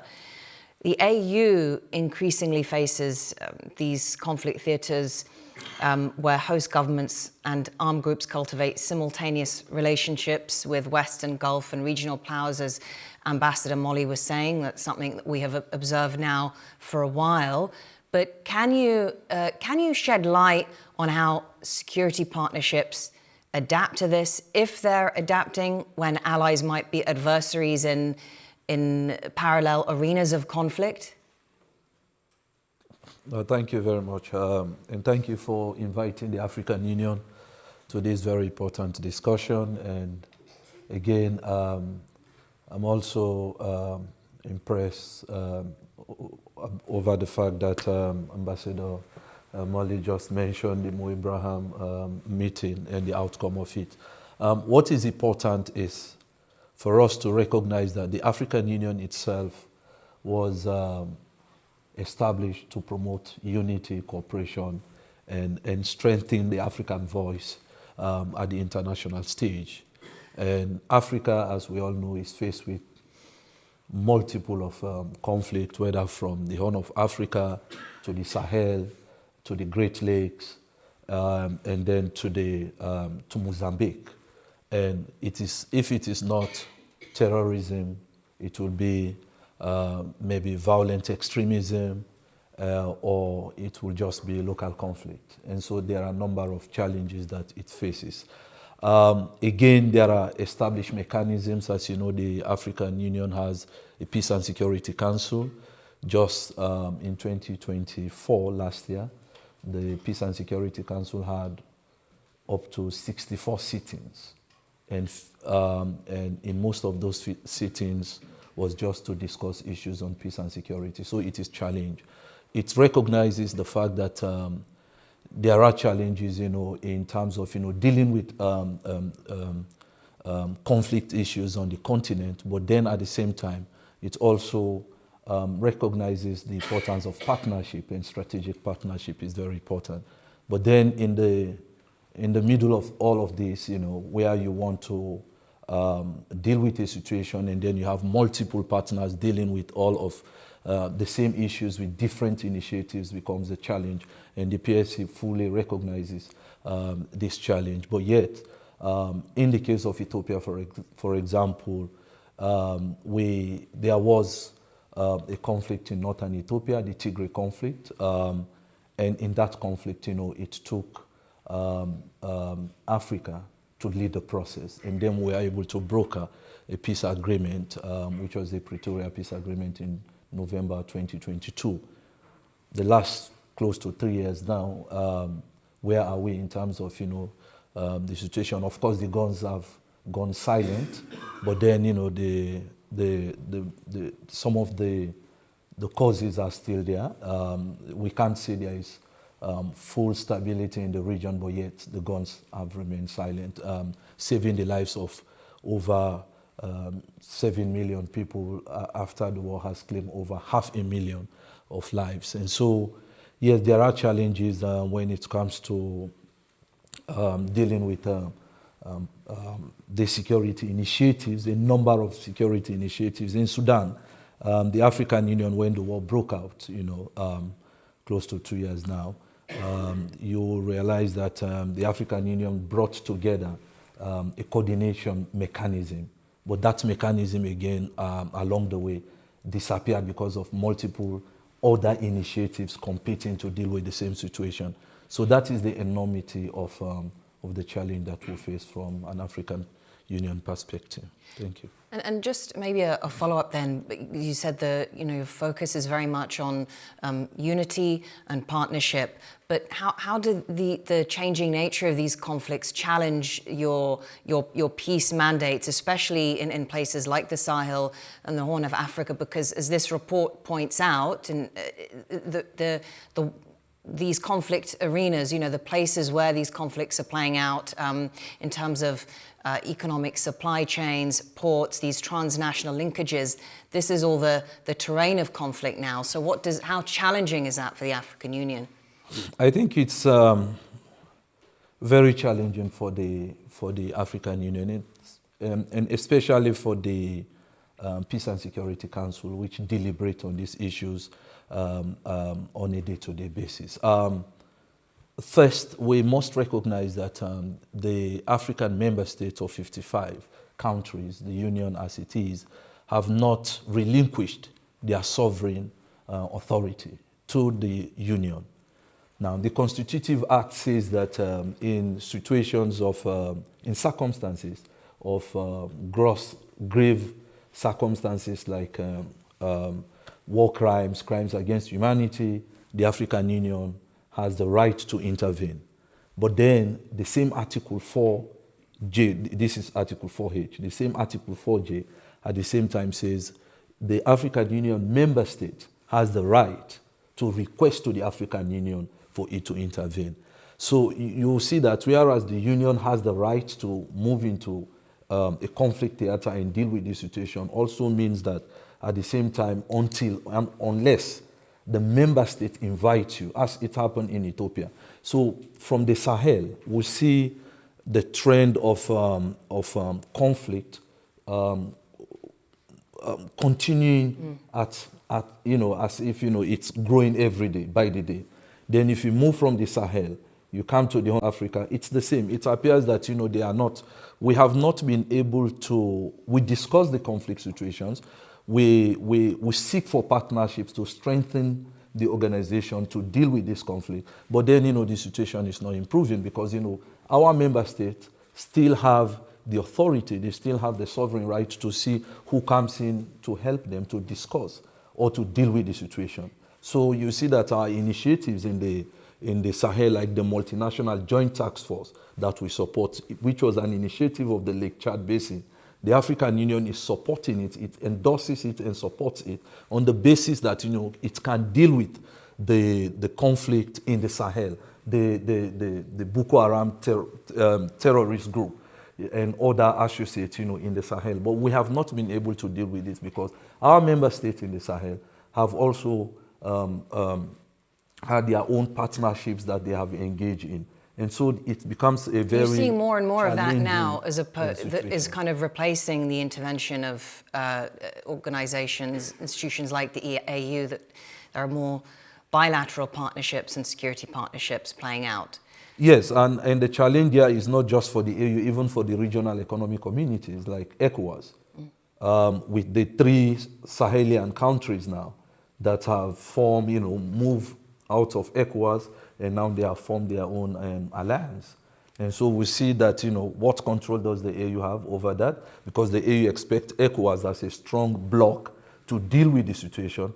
But then now we see that, despite that effort that ECOWAS exerted and that of the AU, because the AU is supposed to reinforce the regional bloc, you see that countries still rely heavily on their sovereign authority to decide who they want to deal with and to decide how they want to deal with their situation.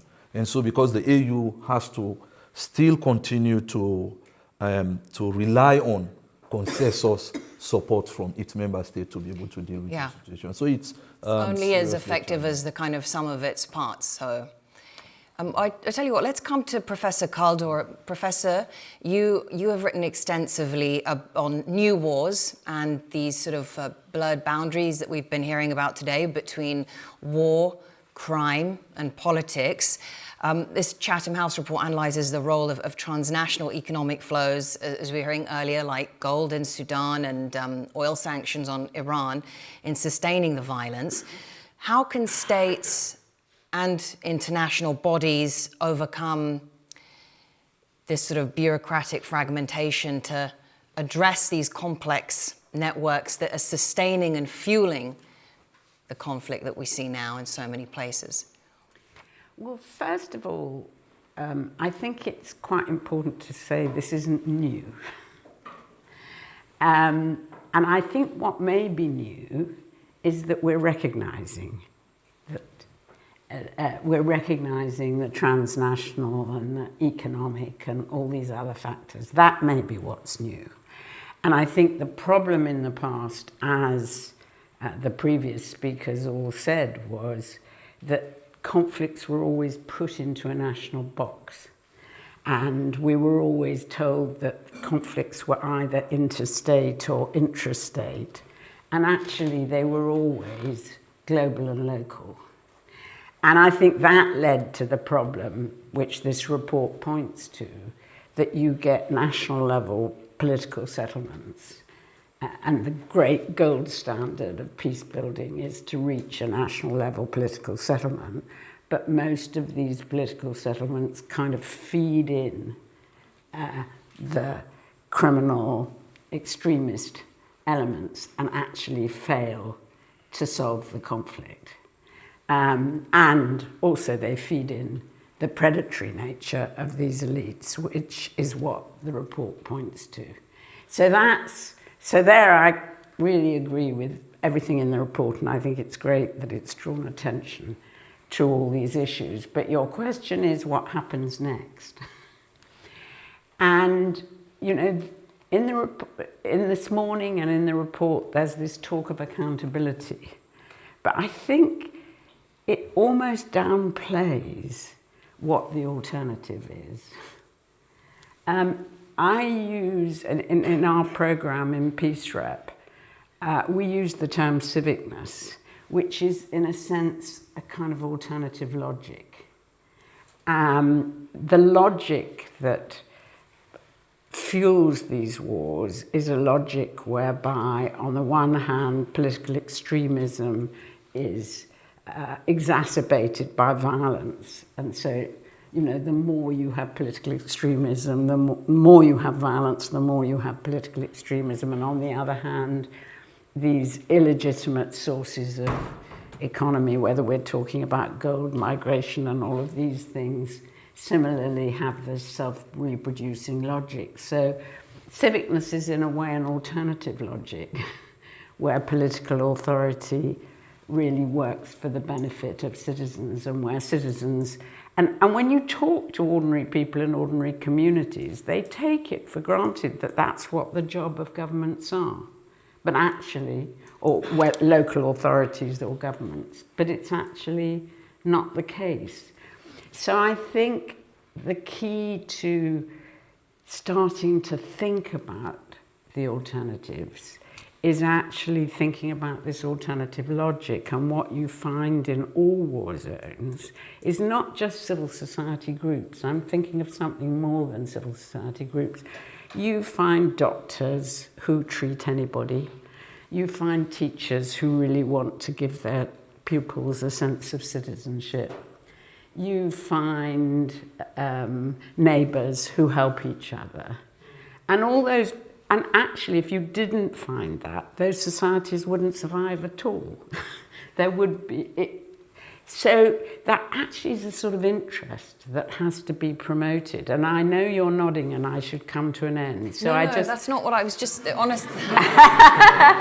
So no, I think it's really wonderful what you're saying, because you are reminding us of the wonderful courage and inspiration and strength and resilience that is to be found in many of these places. And perhaps it's not a case of kind of Western peace-building institutions rushing in to save them, but actually much of this effort can come from the people themselves, from civil society, and from teachers and doctors. But it's just how to empower and encourage them to do so. Well, that's exactly what I wanted to say something about, which is that I think civicness isn't just a local logic, it's an international logic too. And what's so important is that international institutions, whether it's the African Union or the European Union and governments, act according to a civic logic. And what we were hearing this morning was about transactional geopolitics, and actually the kind of political system that characterizes many of these wars is now spreading throughout the world. We now talk about oligarchy everywhere. It's what my colleague Alex de Waal does call the political marketplace in the Horn of Africa. And oligarchy is intrinsically linked to transactional geopolitics. And so there are two logics in the world. There's, if you like, the liberal peace, with all its flaws and contradictions linked to civicness. And on the other hand, transactional geopolitics. And that's the way I think we should be thinking. Instead of thinking, are we going from unipolarity to multipolarity? We should be thinking about the rules and norms and ways of operating of world order. And just to make it a little bit less abstract and more specific, a lot of our work, as Jonathan Goodhand mentioned in the earlier session, has been looking at the local level and thinking about whether alternative approaches to mediation by focusing on local peace agreements is a good idea, or what you can do in terms of local development. Actually, in all of these conflicts, there are literally hundreds of local agreements. But some of them are really bad local agreements. I mean, the local is no more civic than the international. There are civic areas and non-civic areas. And what we found in our study of local agreements was that the external actors who take part really matter. And where you have transactional external actors, you get agreements that may not be good at all, that may lead to ethnic cleansing, for example. But where you have multilateral actors, the AU or the UN, they are more likely to involve civic elements. They're more likely to lead to local ceasefires or to the provision of humanitarian assistance. And I think that's quite an important finding. So I do think it actually is the global-local linkages that really matter in both directions. It's not one or the other, but it's the two working in harmony. And there were other examples we found where, for example, cancer patients in Iraq were operating together to find the best treatment. And in the end, it turned out to be a hospital in Kurdistan where the external actors had insisted on no ethnic discrimination. You can find quite a lot of examples of that kind where the logics operate together. Well, it would be great to hear more of those specific examples if you can share them with us, because we will come back to you, Professor Mary. But I do want to come now to Dr. Badr. Dr. Badr, you are joining us from Geneva, and actually maybe just picking up on Professor Calder's point about alternative mediators, right? Because you are from Kuwait, you have 2 decades of experience researching and working with Arab Gulf states, but you were most notably Deputy Chief of Staff as the former Prime Minister of your country, which has historically played a mediating role in regional conflicts. Do you see smaller Gulf states increasingly reclaiming influence as neutral brokers, or are they being eclipsed by larger players that are pursuing more assertive, militaristic strategies? Thank you, Mariam. A pleasure being with you, albeit virtually. I want to pick up on what Professor Mary has characterized as alternative logic, because it ties to your question, Mariam, in terms of how the Gulf states and the Middle East in general are trying to play a different role to not only manage themselves, but manage the many conflicts that they're facing in today's Middle East. I'm sure you've heard in earlier panels about the mix of failing states, civil wars, proxy battles, fragile post-conflict spaces, and the need to try to work innovatively in putting together a method or a fluid method, if you may, that can move us forward. Now, this comes in handy with how the report reflects it as a multi-alignment. And if I may add, I would say within the Gulf region and the Middle East, you'd see multi-alignment on steroids. Different routes are taken, different alliances are being shaped, often in contradiction to one another, but trying to piece out some alternative logic to how we move forward. Now, Professor Mary has also talked about moving from a unipolar to a multipolar world, and I tend to push against us seamlessly moving from one to the other. What I see today through that Middle East expose is that we're living through a fragmented order. And certainly that fragmentation, I see it in two buckets.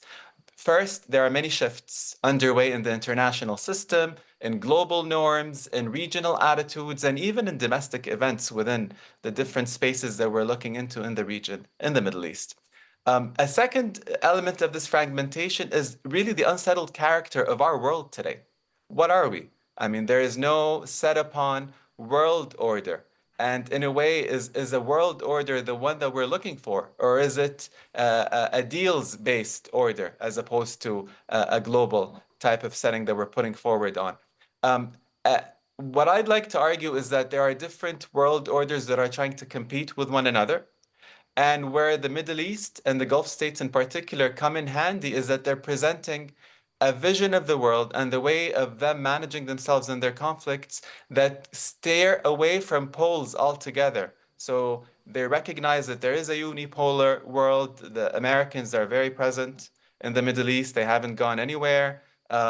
Yet there has been that shift towards something different. There is a sense also in the Middle East that, there are elements of imperial orders on the rise, whether I'm thinking Russia, Ukraine, or the US trying to flex its muscles on, Greenland or Canada or Mexico, whether that's a bluff or signaling is aside from the point, it's out there. Others try to take us into a bipolar world order in which China and America are competing with one another, but that skews us away from the non-economic impacts. And that multipolar era hasn't really set itself in stones. There are many attempts. But where does multi-alignment come in handy, I would think, through the Gulf case? And I would call it an apolar order, in which polarity is not even relevant to the story. It's all about decentering the nation state, as we've heard in the various examples in the report. It's about adapting to different models based on interests. It's looking into ways of connecting with one another. You hear the connectivity agenda coming up as a term that is popular in the region. Minilaterals, networks, supply chains, development roads. These are the ways that the different states in the Middle East are trying to connect with one another to come up with such an alternative logic that can have them thrive and survive. So that's more of the Gulf formula or policy innovation, if you may. Now, fixed alliances, no more. I wouldn't even use the word alliance. I'd say vibrant, multi-tiered, fluid, crisscrossing nodes, if you may, of partnerships that are not only refined or defined by peace, power, and principles, but mainly by pragmatism, by the personality of leaders on the ground, by the quest for prestige in the process, so that it's not only contained within the Middle East, but how can the Middle East and the Gulf states approach and solve other problems? And I'll be happy to take us into examples of that in the second round. All right, so Ambassador Mfi, let me come back to you, because you are known for diplomatic leadership in multiple conflict zones, rebuilding in South Sudan, negotiating in Afghanistan, or guiding US policy across Africa. Given your direct experience in the interagency machinery of US foreign policy making, how do you assess the feasibility of the recommendation in this report about the need to go beyond siloed state-centric approaches that we've been already hearing about in this discussion? You know, the need to coordinate across different departments, especially on issues like sanctions, illicit finance, and that sort of thing. Well, that's an important question, and I'd like to move the discussion back from the external actors and look at the primary states where the conflicts are occurring.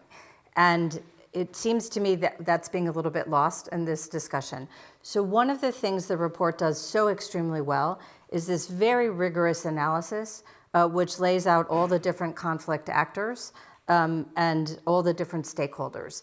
And for any practitioner, any diplomatic practitioner, having that tool is very critical to helping guide sort of your interventions and how you design your approaches. So I know we're here and we're celebrating the report, but really legitimately, that kind of rigorous analysis is really helpful to a practitioner to guide decision-making and actions. And I think part of the report recommended that that be part of all diplomacy. And that helps get to your question of fragmentation externally, because if you have a guide map, such as comes from this rigorous analysis, it helps you manage that. Who do you negotiate with, who do you deal with? But what we're dealing with here as external parties is we're facing countries that have very weak governance. So Sudan, for example, as everybody here knows, has probably had more coups or attempted coups than any country in the world. As Dr. Suleiman said earlier, the design that was in place before 2019 was put there by Omar al-Bashir to protect his government from falling. So the seeds of what happened in Sudan lie deep over decades. If you look at Ethiopia, they have an unusual system of ethnic federalism, which they developed after they overthrew the Derg. That was always going to be a very difficult problem set to manage for any government. So the seeds, I think, of what happened in Ethiopia and the Horn come indigenously, naturally. We haven't really discussed the Sahel very much, but the Sahel as well, since independence from France, has also experienced multiple coups. So you have weak government institutions that became, particularly in the Sahel, very vulnerable to the rise of external sort of militant Islam, whether Al-Qaeda or ISIS. So that's the environment in which you're working, and I think it's important to recenter and start from there as you think about what the external interventions are. I'd like to raise two examples of the thinking in the US about how to approach this. First, I'd like to refer everybody to a new report by Stephen Heinz, who is the head of the Rockefeller Brothers Fund. And he took a year off and wrote a monograph, which I commend to everybody, which is called International Relations in an Era of Turbulence. So it's very complementary to the great work done here at Chatham House. And I'd like to lift up, it's very complex, so I don't want to summarize it. It's worth reading on its own. But he looked at what he considers a set of global phenomena, and he identified what we haven't talked about here, climate change, as well as the rise of AI and generative AI. And his conclusion is that the current state system and the current international system are not set up to manage that. So he envisions some ideas about how that can be restructured.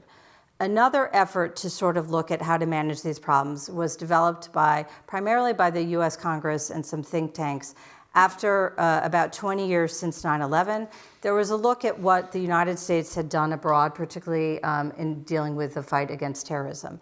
And the result seems sort of obvious now, was that we had emphasized quite a bit the security response, and that we were more or less effective at that, but that there was an investment in governance and in development. So that resulted in new legislation, which was designed to bring resources to bear to sort of readjust that balance so there was more engagement in governance and more engagement in development.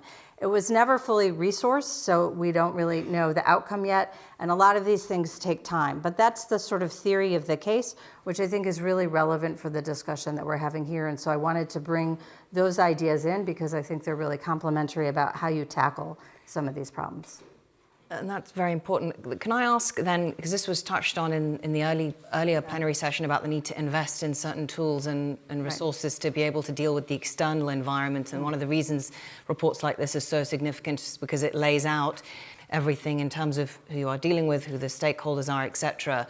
And so, well, I suppose, is that very much dictated by resources, by the policy of the day, by political willingness, because you would expect that within the State Department and its counterparts, in other countries, that there would already be investment training programs, very specific kind of technical linguistic specialisms in the region, and so that this sort of information and conflict analysis is already there. But from what you're saying, that's not necessarily the case. Well, I think, first of all, we have, as many governments do, we have an interagency, which can be a good word or a bad word. But the goal is designed to bring the comparative advantages of different government departments to bear to deal with the problem set, and there's a coordination mechanism to try and draw that together. No, is the tradecraft of diplomacy in the US, or I would argue anywhere really where it should be? No, more could be done. And also it does wax and wane over time depending on individuals and government prioritization. So I think, and then Stephen Hines in his report calls for a bigger emphasis globally on developing the tradecraft of diplomacy to deal with these challenges and new challenges. So now you would need health security, you would need people on food security, you would need folks who are capable to deal with the technological challenges. So the traditional sort of political economic background of a diplomat would need to be supplemented, or you would need to bring in experts to complement that. So I think that's an ongoing dynamic process, again, which can sort of wax and wane depending on these issues are all kind of interconnected, and one can exacerbate the other. And so, Sheku Tijan Sese, looking forward, let me ask you then, given the kind of challenges and the issues that we've already discussed, how should policymakers then be thinking about alliances and partnerships over the next decade in light of all these kind of shifting dynamics? No, thank you very much, Mary. And as I said earlier, we have the necessary policy and legal framework to deal with this current situation that we have on the continent, conflict, and even Ambassador Mary mentioned about climate change. Climate change, in fact, is one of the areas that we're also looking at because we have seen that climate change has forced people to migrate from their original localities to others, and that is also causing conflict, especially in the Sahel. And so we are drafting a common African position that will deal with issues of climate change. We've already done a study across the 5 regions, and we know that there are climate risk sensitivities to each region. So we don't. It's not the problems in the Sahel or in West Africa are different from Central Africa, and so on and so forth.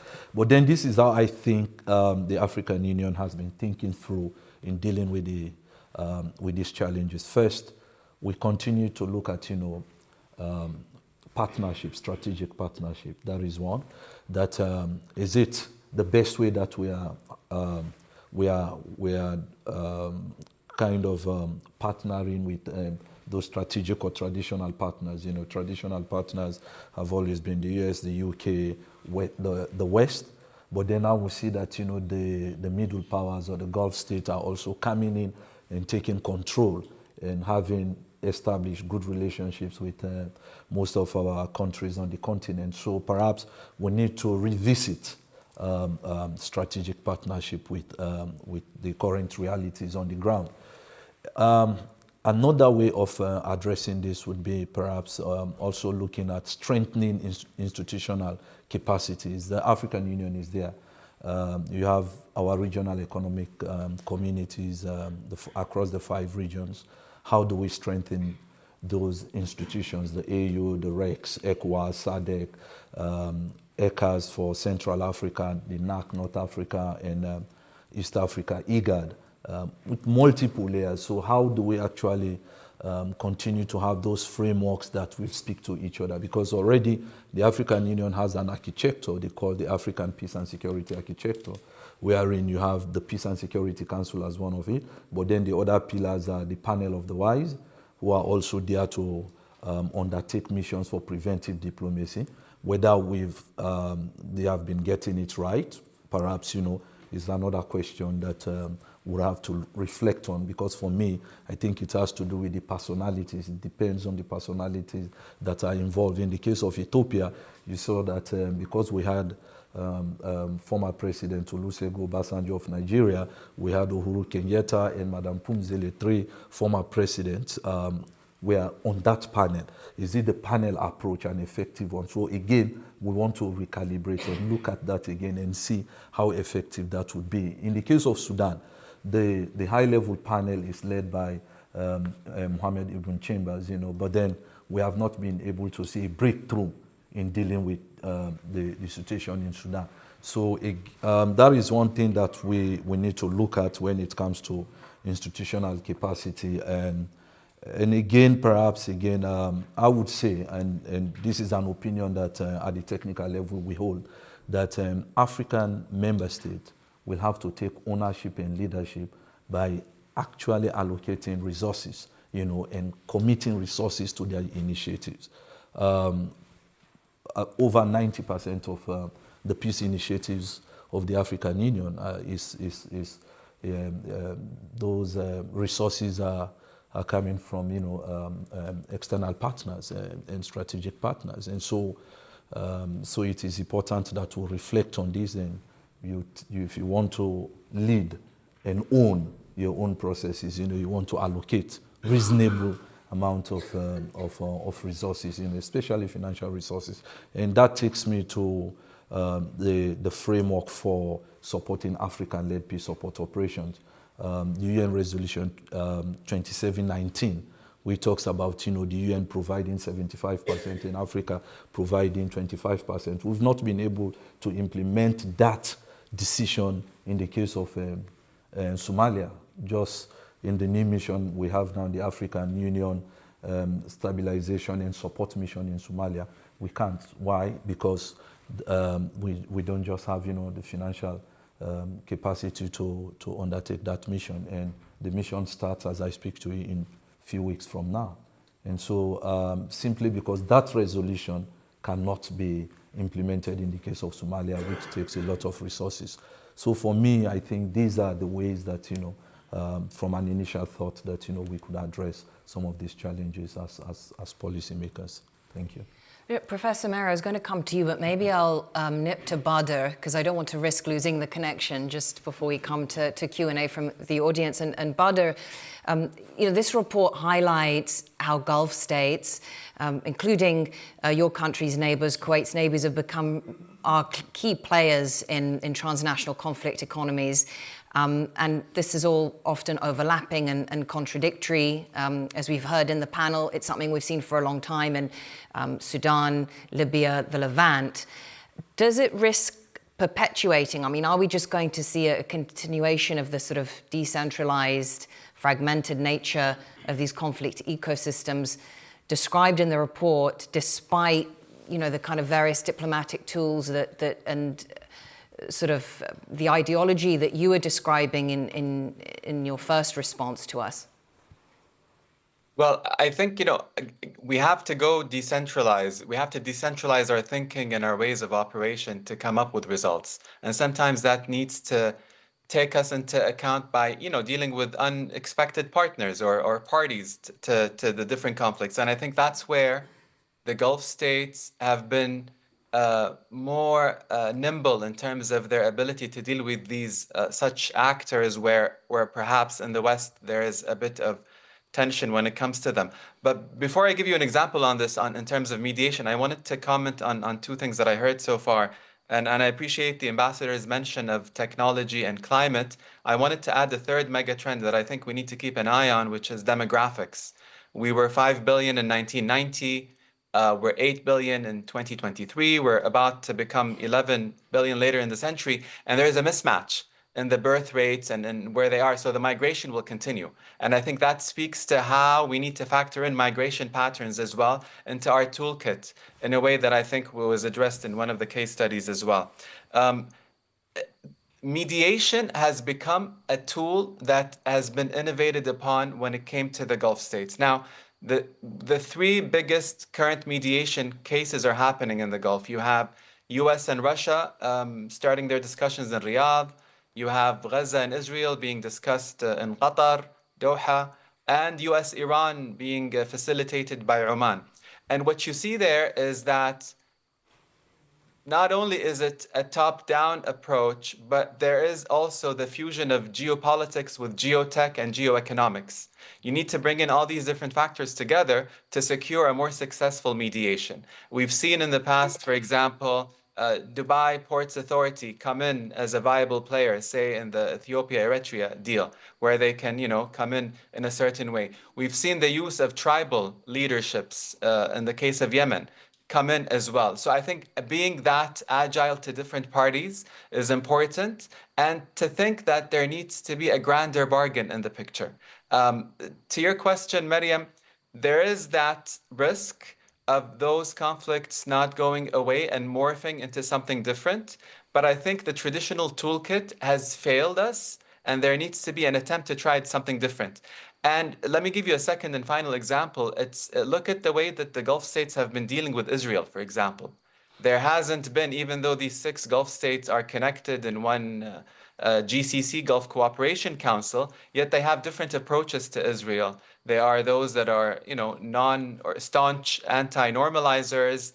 There are those who normalize, and there are those that sit in between, trying to hedge in different options. And that semblance of different responses has served the conflict in certain ways, in that there was an attempt to push for certain humanitarian action, the ceasefire that led to many hostages leave, and their hostage situation happened through the Qatari, Egyptian, US mediation.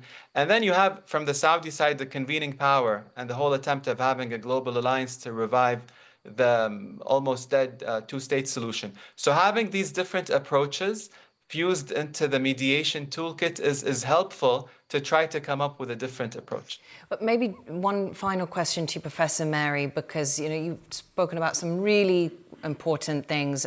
You're already a leading advocate of the human security approach to international affairs. Your work is very much focused on protecting individuals from violence, poverty, and disaster. You emphasize the rule of law, human rights, bottom-up peace building. Perhaps to wrap things up before we go to the audience, you could just tell us more about the role civil societies play in conflict economies and how these things can be better supported, encouraged, prioritized. Well, I think the first thing to say is that we did build in the 1990s this liberal peace machinery. And there's been a huge criticism, often quite rightly, of the liberal peace machinery, that it was too nationally focused, it was too top-down. You've just described that machinery in relation to the African Union. But actually, what's come after the liberal peace is a lot worse, and we see these UCDP data showing that conflicts have risen. So I think we need to bring back the liberal peace machinery, but we need to bring it back in a way that recognizes that there needs to be this link, which you were mentioning, with civil society, with transnational civil society links, and that it shouldn't be top-down. I actually talk, as I said earlier, I talk about civicness and not just about civil society, but I think there's several factors in this. It's not just that this global, local civic engagement can actually change situations. It's also that those people on the ground are the people who really have the knowledge of what's going on.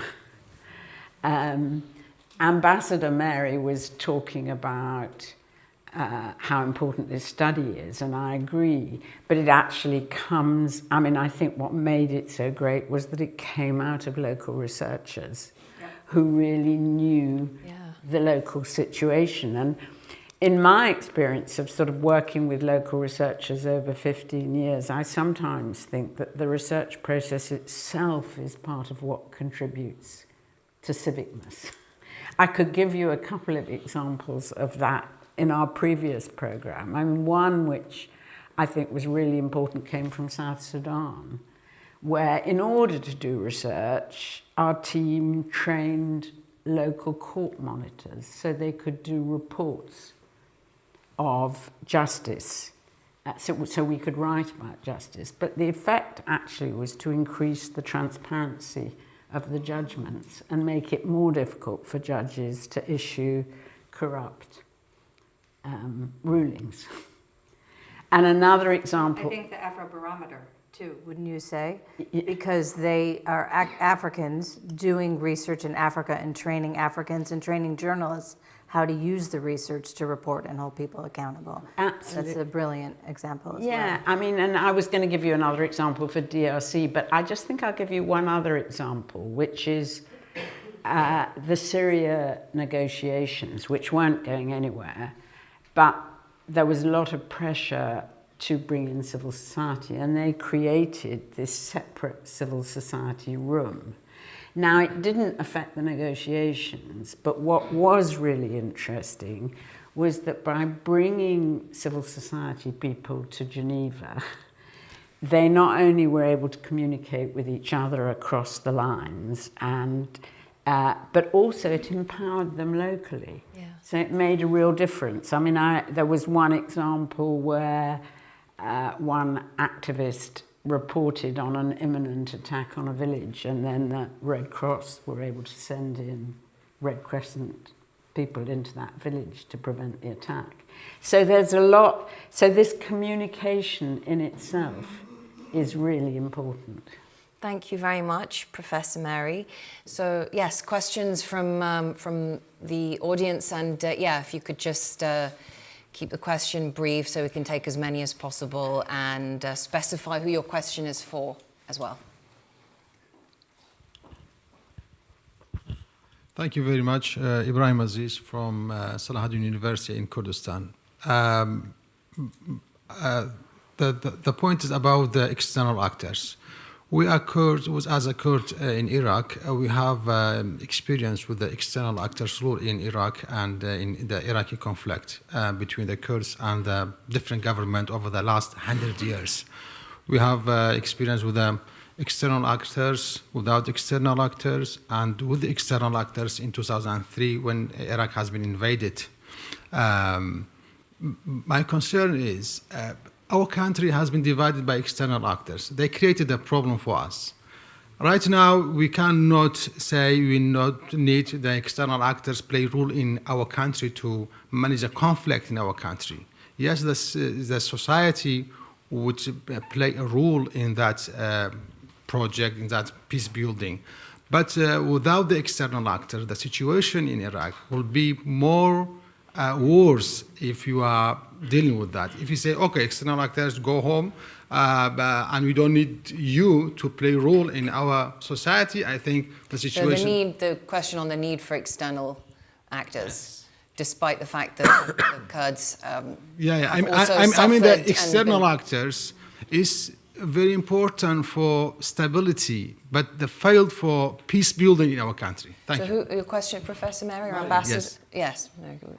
Yeah, well, I agree, but I think there are good and bad external actors. I mean, maybe good and bad is too normative. And one might say there are external actors that are subject to different logics. Are they in there to make gains? Are they in there for transactional reasons? Are they in there for domestic political purposes and not to help? Or are they in there because they actually have an interest in stability? So there are different external actors that are relevant. And I always think that's one way to think about Afghanistan, actually, because I think what happened after the withdrawal, there was a huge criticism of nation building, and everyone said it was we should give up on nation building. But the real problem in Afghanistan was that there was a huge contradiction between the UN mission, which was trying to bring stability, and the separate US mission, which was all about the war on terror. And it's really difficult to do those things at once. They contradict each other. And the continuing war on terror in Afghanistan did mean, doing the kinds of things that you would never do in your own society, like bombing people and night raids, but also aligning with the kind of conflict actors that have been described in this study. So it made it very, very difficult to do the kind of nation building that the UN was trying to do. So I think it's a nice example, Afghanistan, of these contradictory logics, and that we should really be aware of. Do you lose legitimacy with these contradictory logics, though? Totally. Totally. And that's why legitimacy is absolutely central, whether we're talking about international legitimacy or local legitimacy. Thank you. Question?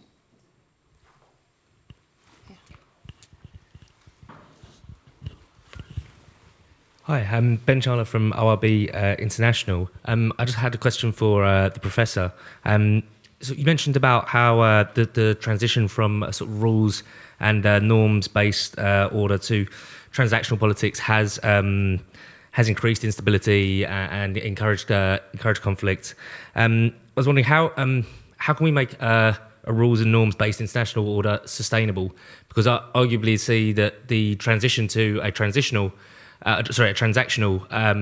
more transactional order has been due to a rejection of those existing international norms, due to a perception that they are dominated and set by specific actors, largely the West. So how can we create one that feels sustainable and legitimate to all parties?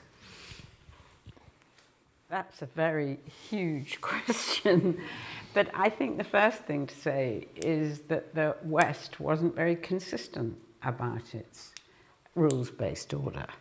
The West said it was standing for norms and rules, but there was always double standards and hypocrisy. There was never any accountability for invading Iraq, for example. And actually that was initially what undermined the norms. So I think there has to be consistency. But what I do think, and I was interested in what Ambassador Mary said about Stephen Heinz's report, is that there's no way we can solve contemporary problems without having multi-level governance. So I think we've got to think in much more... Although he thinks, if I might say, that it's not working now, so it has to be reimagined or reconfigured. I would agree with that. Yeah. I would agree that it has to be. But I suppose, and so the question is, we're on a trajectory which I think is really, really dangerous. We're on a trajectory to what I would call a global new war. The more the transactional politics links up with conflict entrepreneurs, the way this report describes, the more this will spread, and we can see it affecting us in migration, in transnational crime, in people smuggling, all the things that are mentioned in this report. So what would shift the trajectory? And I guess really thinking about, in a serious way, trying to address the sort of key problem, the key conflicts that are in everybody's face: Ukraine, Palestine, Sudan. And really taking seriously. I mean, I think the shift in the European Union and Britain on Palestine is hugely important, but it's got to be taken further. I mean, this sounds probably nuts, but if China were to put pressure on Russia over Ukraine, we might see something different that could lay the basis for shifting the trajectory and bringing about discussions about how we shift that trajectory. Can I come in? Oh, yes, yes, of course. Mustn't forget Dr. Bader, of course, still with us in Geneva. He's... I just wanted to, on the last point, Professor Mary, it may not be totally nuts, actually. I think the Chinese behind closed doors are willing to explore options of working with Europe if Europe is more open to such interaction. To the question, I would agree with the participants. I would say rewriting the rules so that it's that it's more inclusive and that it takes into account the failures or challenges of the last few decades, and taking into account how we perceive ourselves in the world as it is today. So I think this is an ongoing process that needs to be worked in. And I would gently push back against the notion of, I differentiate between transactionalism and pragmatism. And I think within pragmatism, there is still a modicum of certain value-based method injected in there. And I think pragmatism is what we need further, and it would have some elements of transactionalism. And finally, on nation building, I think the people within the country, in any country in the world, should be the first that are concerned with building their nations. Neither the UN nor any other power, the US, for example, should be involved. And I think that's been part of the issue, whether it's in Afghanistan or Iraq. Thank you. Okay, thank you. There's a question here, but we will get to as many questions as we can. Jamil Grisel, member of Chatham House. The question is, in relation, can there ever be a just war if the external actors make excuses and by preparing the grounds to justify their criminal acts in any country? And in relation to China, imagine China enters the killing fields in the Middle East. Your question is to whomever. Ambassador, did you? I don't want to address it just to the professor because give it to the panel. Or Mr. Cissé. Should we? I don't mind who takes it. I definitely have an answer. Okay. Well, then you should definitely. So I don't think there can ever be a just war, but there can be a just use of military force. And Mariam asked me about human security and international law. And I think we do have to have military forces if we want to enforce international law, to be able to act to protect civilians in cases of aggression, as in Ukraine, or in cases of genocide, as in Palestine. But I think how those military forces operate is terribly important, because they are more like police than they are like traditional soldiers. They're not about war fighting, they're about protecting civilians, and protecting civilians come first. So I could talk at length about that. But well, I tell you what, we're going to wrap up in a few minutes, but actually our panelists will be sticking around, so you can also discuss with them individually. We do have a couple of minutes though, so should we just take three questions, and then you guys on stage can just pick whichever one you want to respond to. So just quickly 3 questions, and then yeah. Hello, my name is Mamadi Kande. I'm a student at the University of Essex, and I'm from Guinea and Senegal. My question is, there's been a general talk of states taking more accountability, especially in Africa. We've seen recently across the Sahel that there's been a wave of patriotism and nationalism, and there's been in Burkina Faso, and especially in Mali and Niger, that they've gone against external involvement, and they removed a lot of French influence.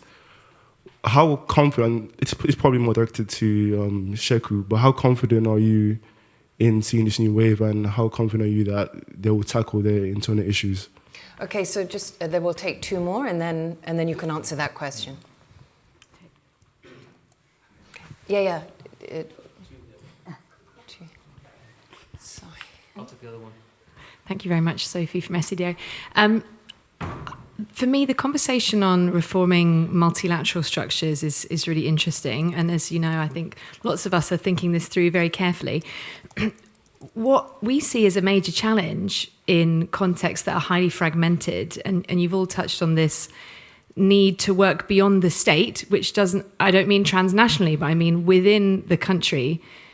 And the issues that we're describing around how our multilateral structures work, where principles of sovereignty are very important, and government-to-government membership is how those organizations fundamentally function.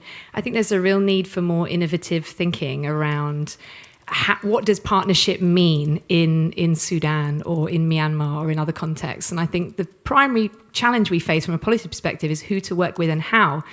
And so I wanted to just pose that question, I think particularly to Sheku and Badr.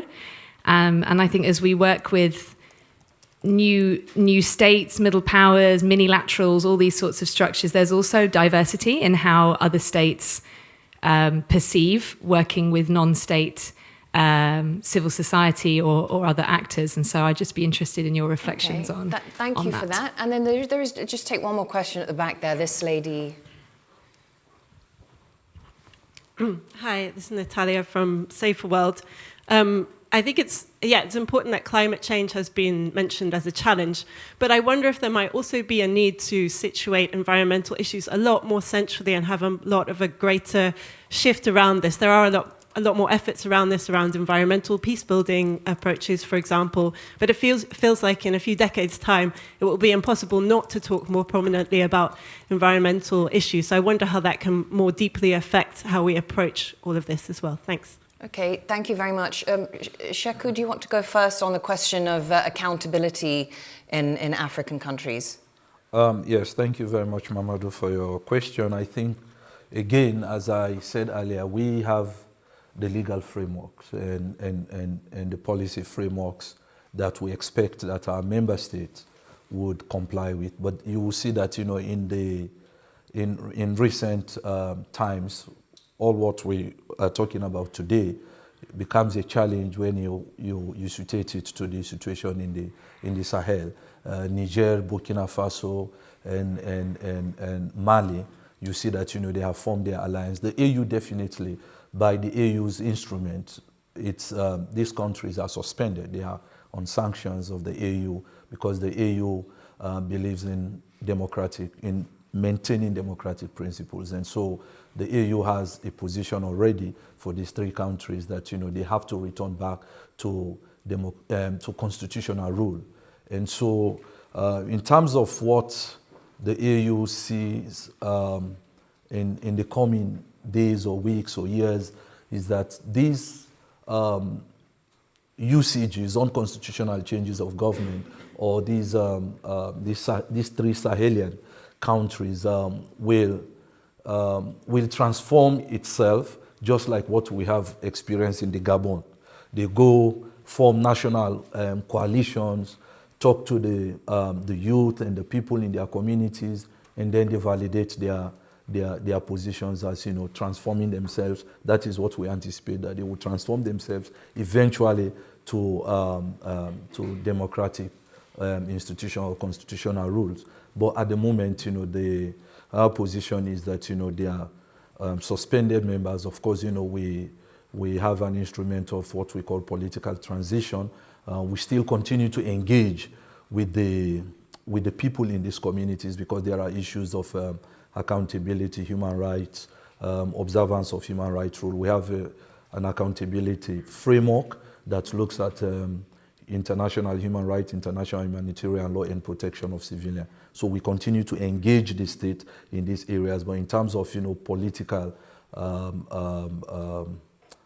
leadership, the AU's position is that they are suspended countries, and until they return or create the environment for them to return to constitutionalism. So that is what I would say about the three Sahelian countries as we observe them. Thank you. Badr, hello. Dr. Badr, listen, I'm told that you have to leave, but... I'll stay. But you're here. I don't want... But since you... Thank you. But you've been so, it's so kind of you to join us all the way from Geneva. So maybe I will put that question to you. We had a question just now on not just the need for policy innovation in terms of how we respond to all these crises and conflicts, but also the need for more innovative thinking inside, many of these places. We heard mentioned Myanmar, Sudan. Is that something that we need to see more of? What can you shed any light in terms of what is happening in your part of the world? Totally. We need to see more of it, and we have already. Let me give you a quick example. Think Syria. Only a year ago, I mean, not even a year, late November, President Assad was invited to Riyadh to speak in the Arab Islamic Summit that supported Gaza.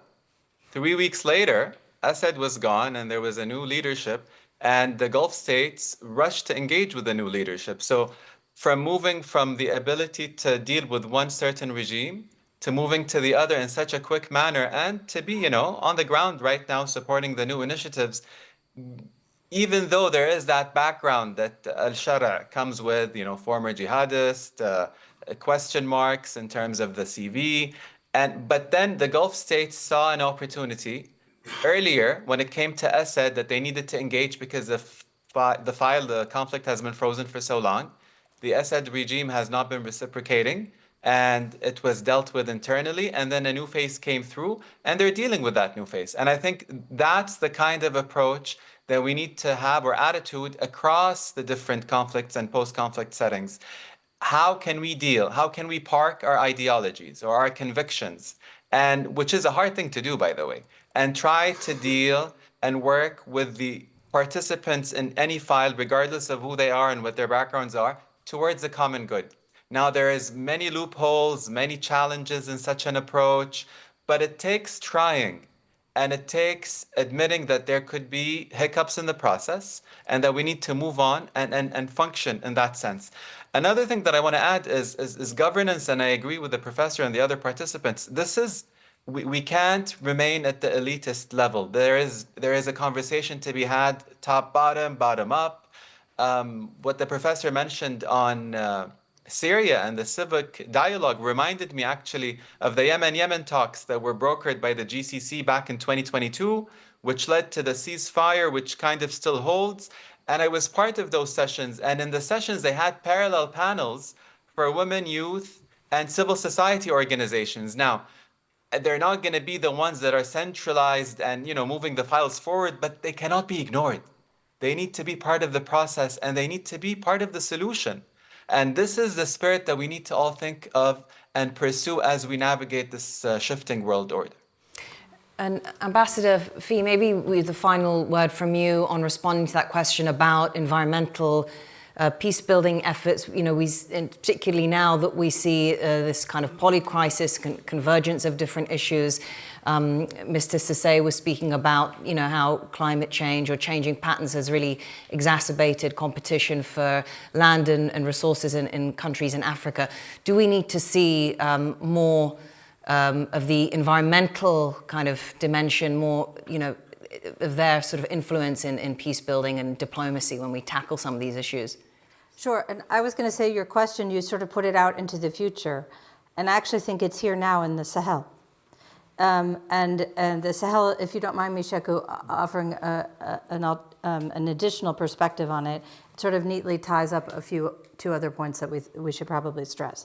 So I don't think it's a coincidence that Russia has been active in former French colonies in the Sahel, because they knew that was a weakness in terms of the discomfort that many African Francophone societies had about their history with the metropole. And so they rode that horse, if you will, to great success in that area. And the reason I mention that, Miriam, is because I want to raise up the role of information and media and the use of technology and bots, which is also a mega trend, I think, that we all need to be conscious of as you're trying to negotiate. So that I think was an important point to emphasize. Then they were able to say it was sort of an anti-West message, so therefore it was anti-democracy. And now you have, Ibrahim Traore all over the internet, right? Sort of proposing that they're the young, new African leadership that will lead the continent into the future. So that's good to have agency, and we all respect and support that. But I think empirically, you will find that, as Winston Churchill said very well, democracy has a lot of flaws, which are on full display right now, but that military governments do not necessarily bring you stability, prosperity, or human welfare. And so what you're seeing in the Sahel right now is the Russians haven't delivered the weapons that they promised. They're not successful in fighting the terrorists. In fact, they're inflicting huge civilian casualties, and they're not delivering services to their people. And then it finally ties back to the issue of accountability. So I mentioned earlier that there were sort of recurring coups, recurring political legitimacy challenges, weaknesses of institutions. So if you don't address that pattern, we need to break that pattern. And all of that is hard for any leadership, whether a military leadership or civilian leadership, because of the pressures of the environmental challenges. And you also see that in the Lake Chad region with Boko Haram. A lot of it is sort of the herder versus the settled, and the fight for scarce water resources. So these are problems that we're dealing with now, Africans are dealing with now, and they need to be factored into the complexity that we've all described here today of the diplomatic challenge. Just a quick final word from you. Yes, just not for us to lose sight of the question that was asked about what does it mean about these partnerships. I think these partnerships must be anchored on transparency and accountability, but at the same time also we should start looking at opportunities for us to be more closely together in terms of coordination and cooperation. I think that is the way forward if we are really looking at, from the United Nations, you see that the EU is just very much mirror in terms of structure and way of doing things, to that of the United Nations. So if the United Nations is today, in one of, like in the earlier panel discussions here, somebody said there was nothing mentioned about the United Nations. It's because, the international order is disrupted. And we don't see the United Nations being effective. And it's the same way. The African Union is also not seen being effective because of, the multiple interests, the challenges that we have all highlighted here. So for us to move forward is to accept first the realities on the ground. The reality is that, there are middle powers today that are becoming more influential. There is the presence of Russia in the Sahel. It's also present in South Sudan, in terms of the port in South Sudan. So when you look at all of these challenges that we are faced with, it requires us to reflect on these institutions, whether the United Nations, the African Union, the European Union, and other international organizations that, okay, if we are going to address these issues that we are confronted, can we look at, how we can be more transparent, more accountable? How can we coordinate these activities and our efforts, more effectively? So I think that is just what I want to add to this conversation. Well, thank you so much for that broad yet philosophical conclusion to this. Thank you very much. Shakur to Jean Cissé. Also thank you to Professor Mary, Ambassador Molly, and Dr. Bader. Thank you very much. Thank you.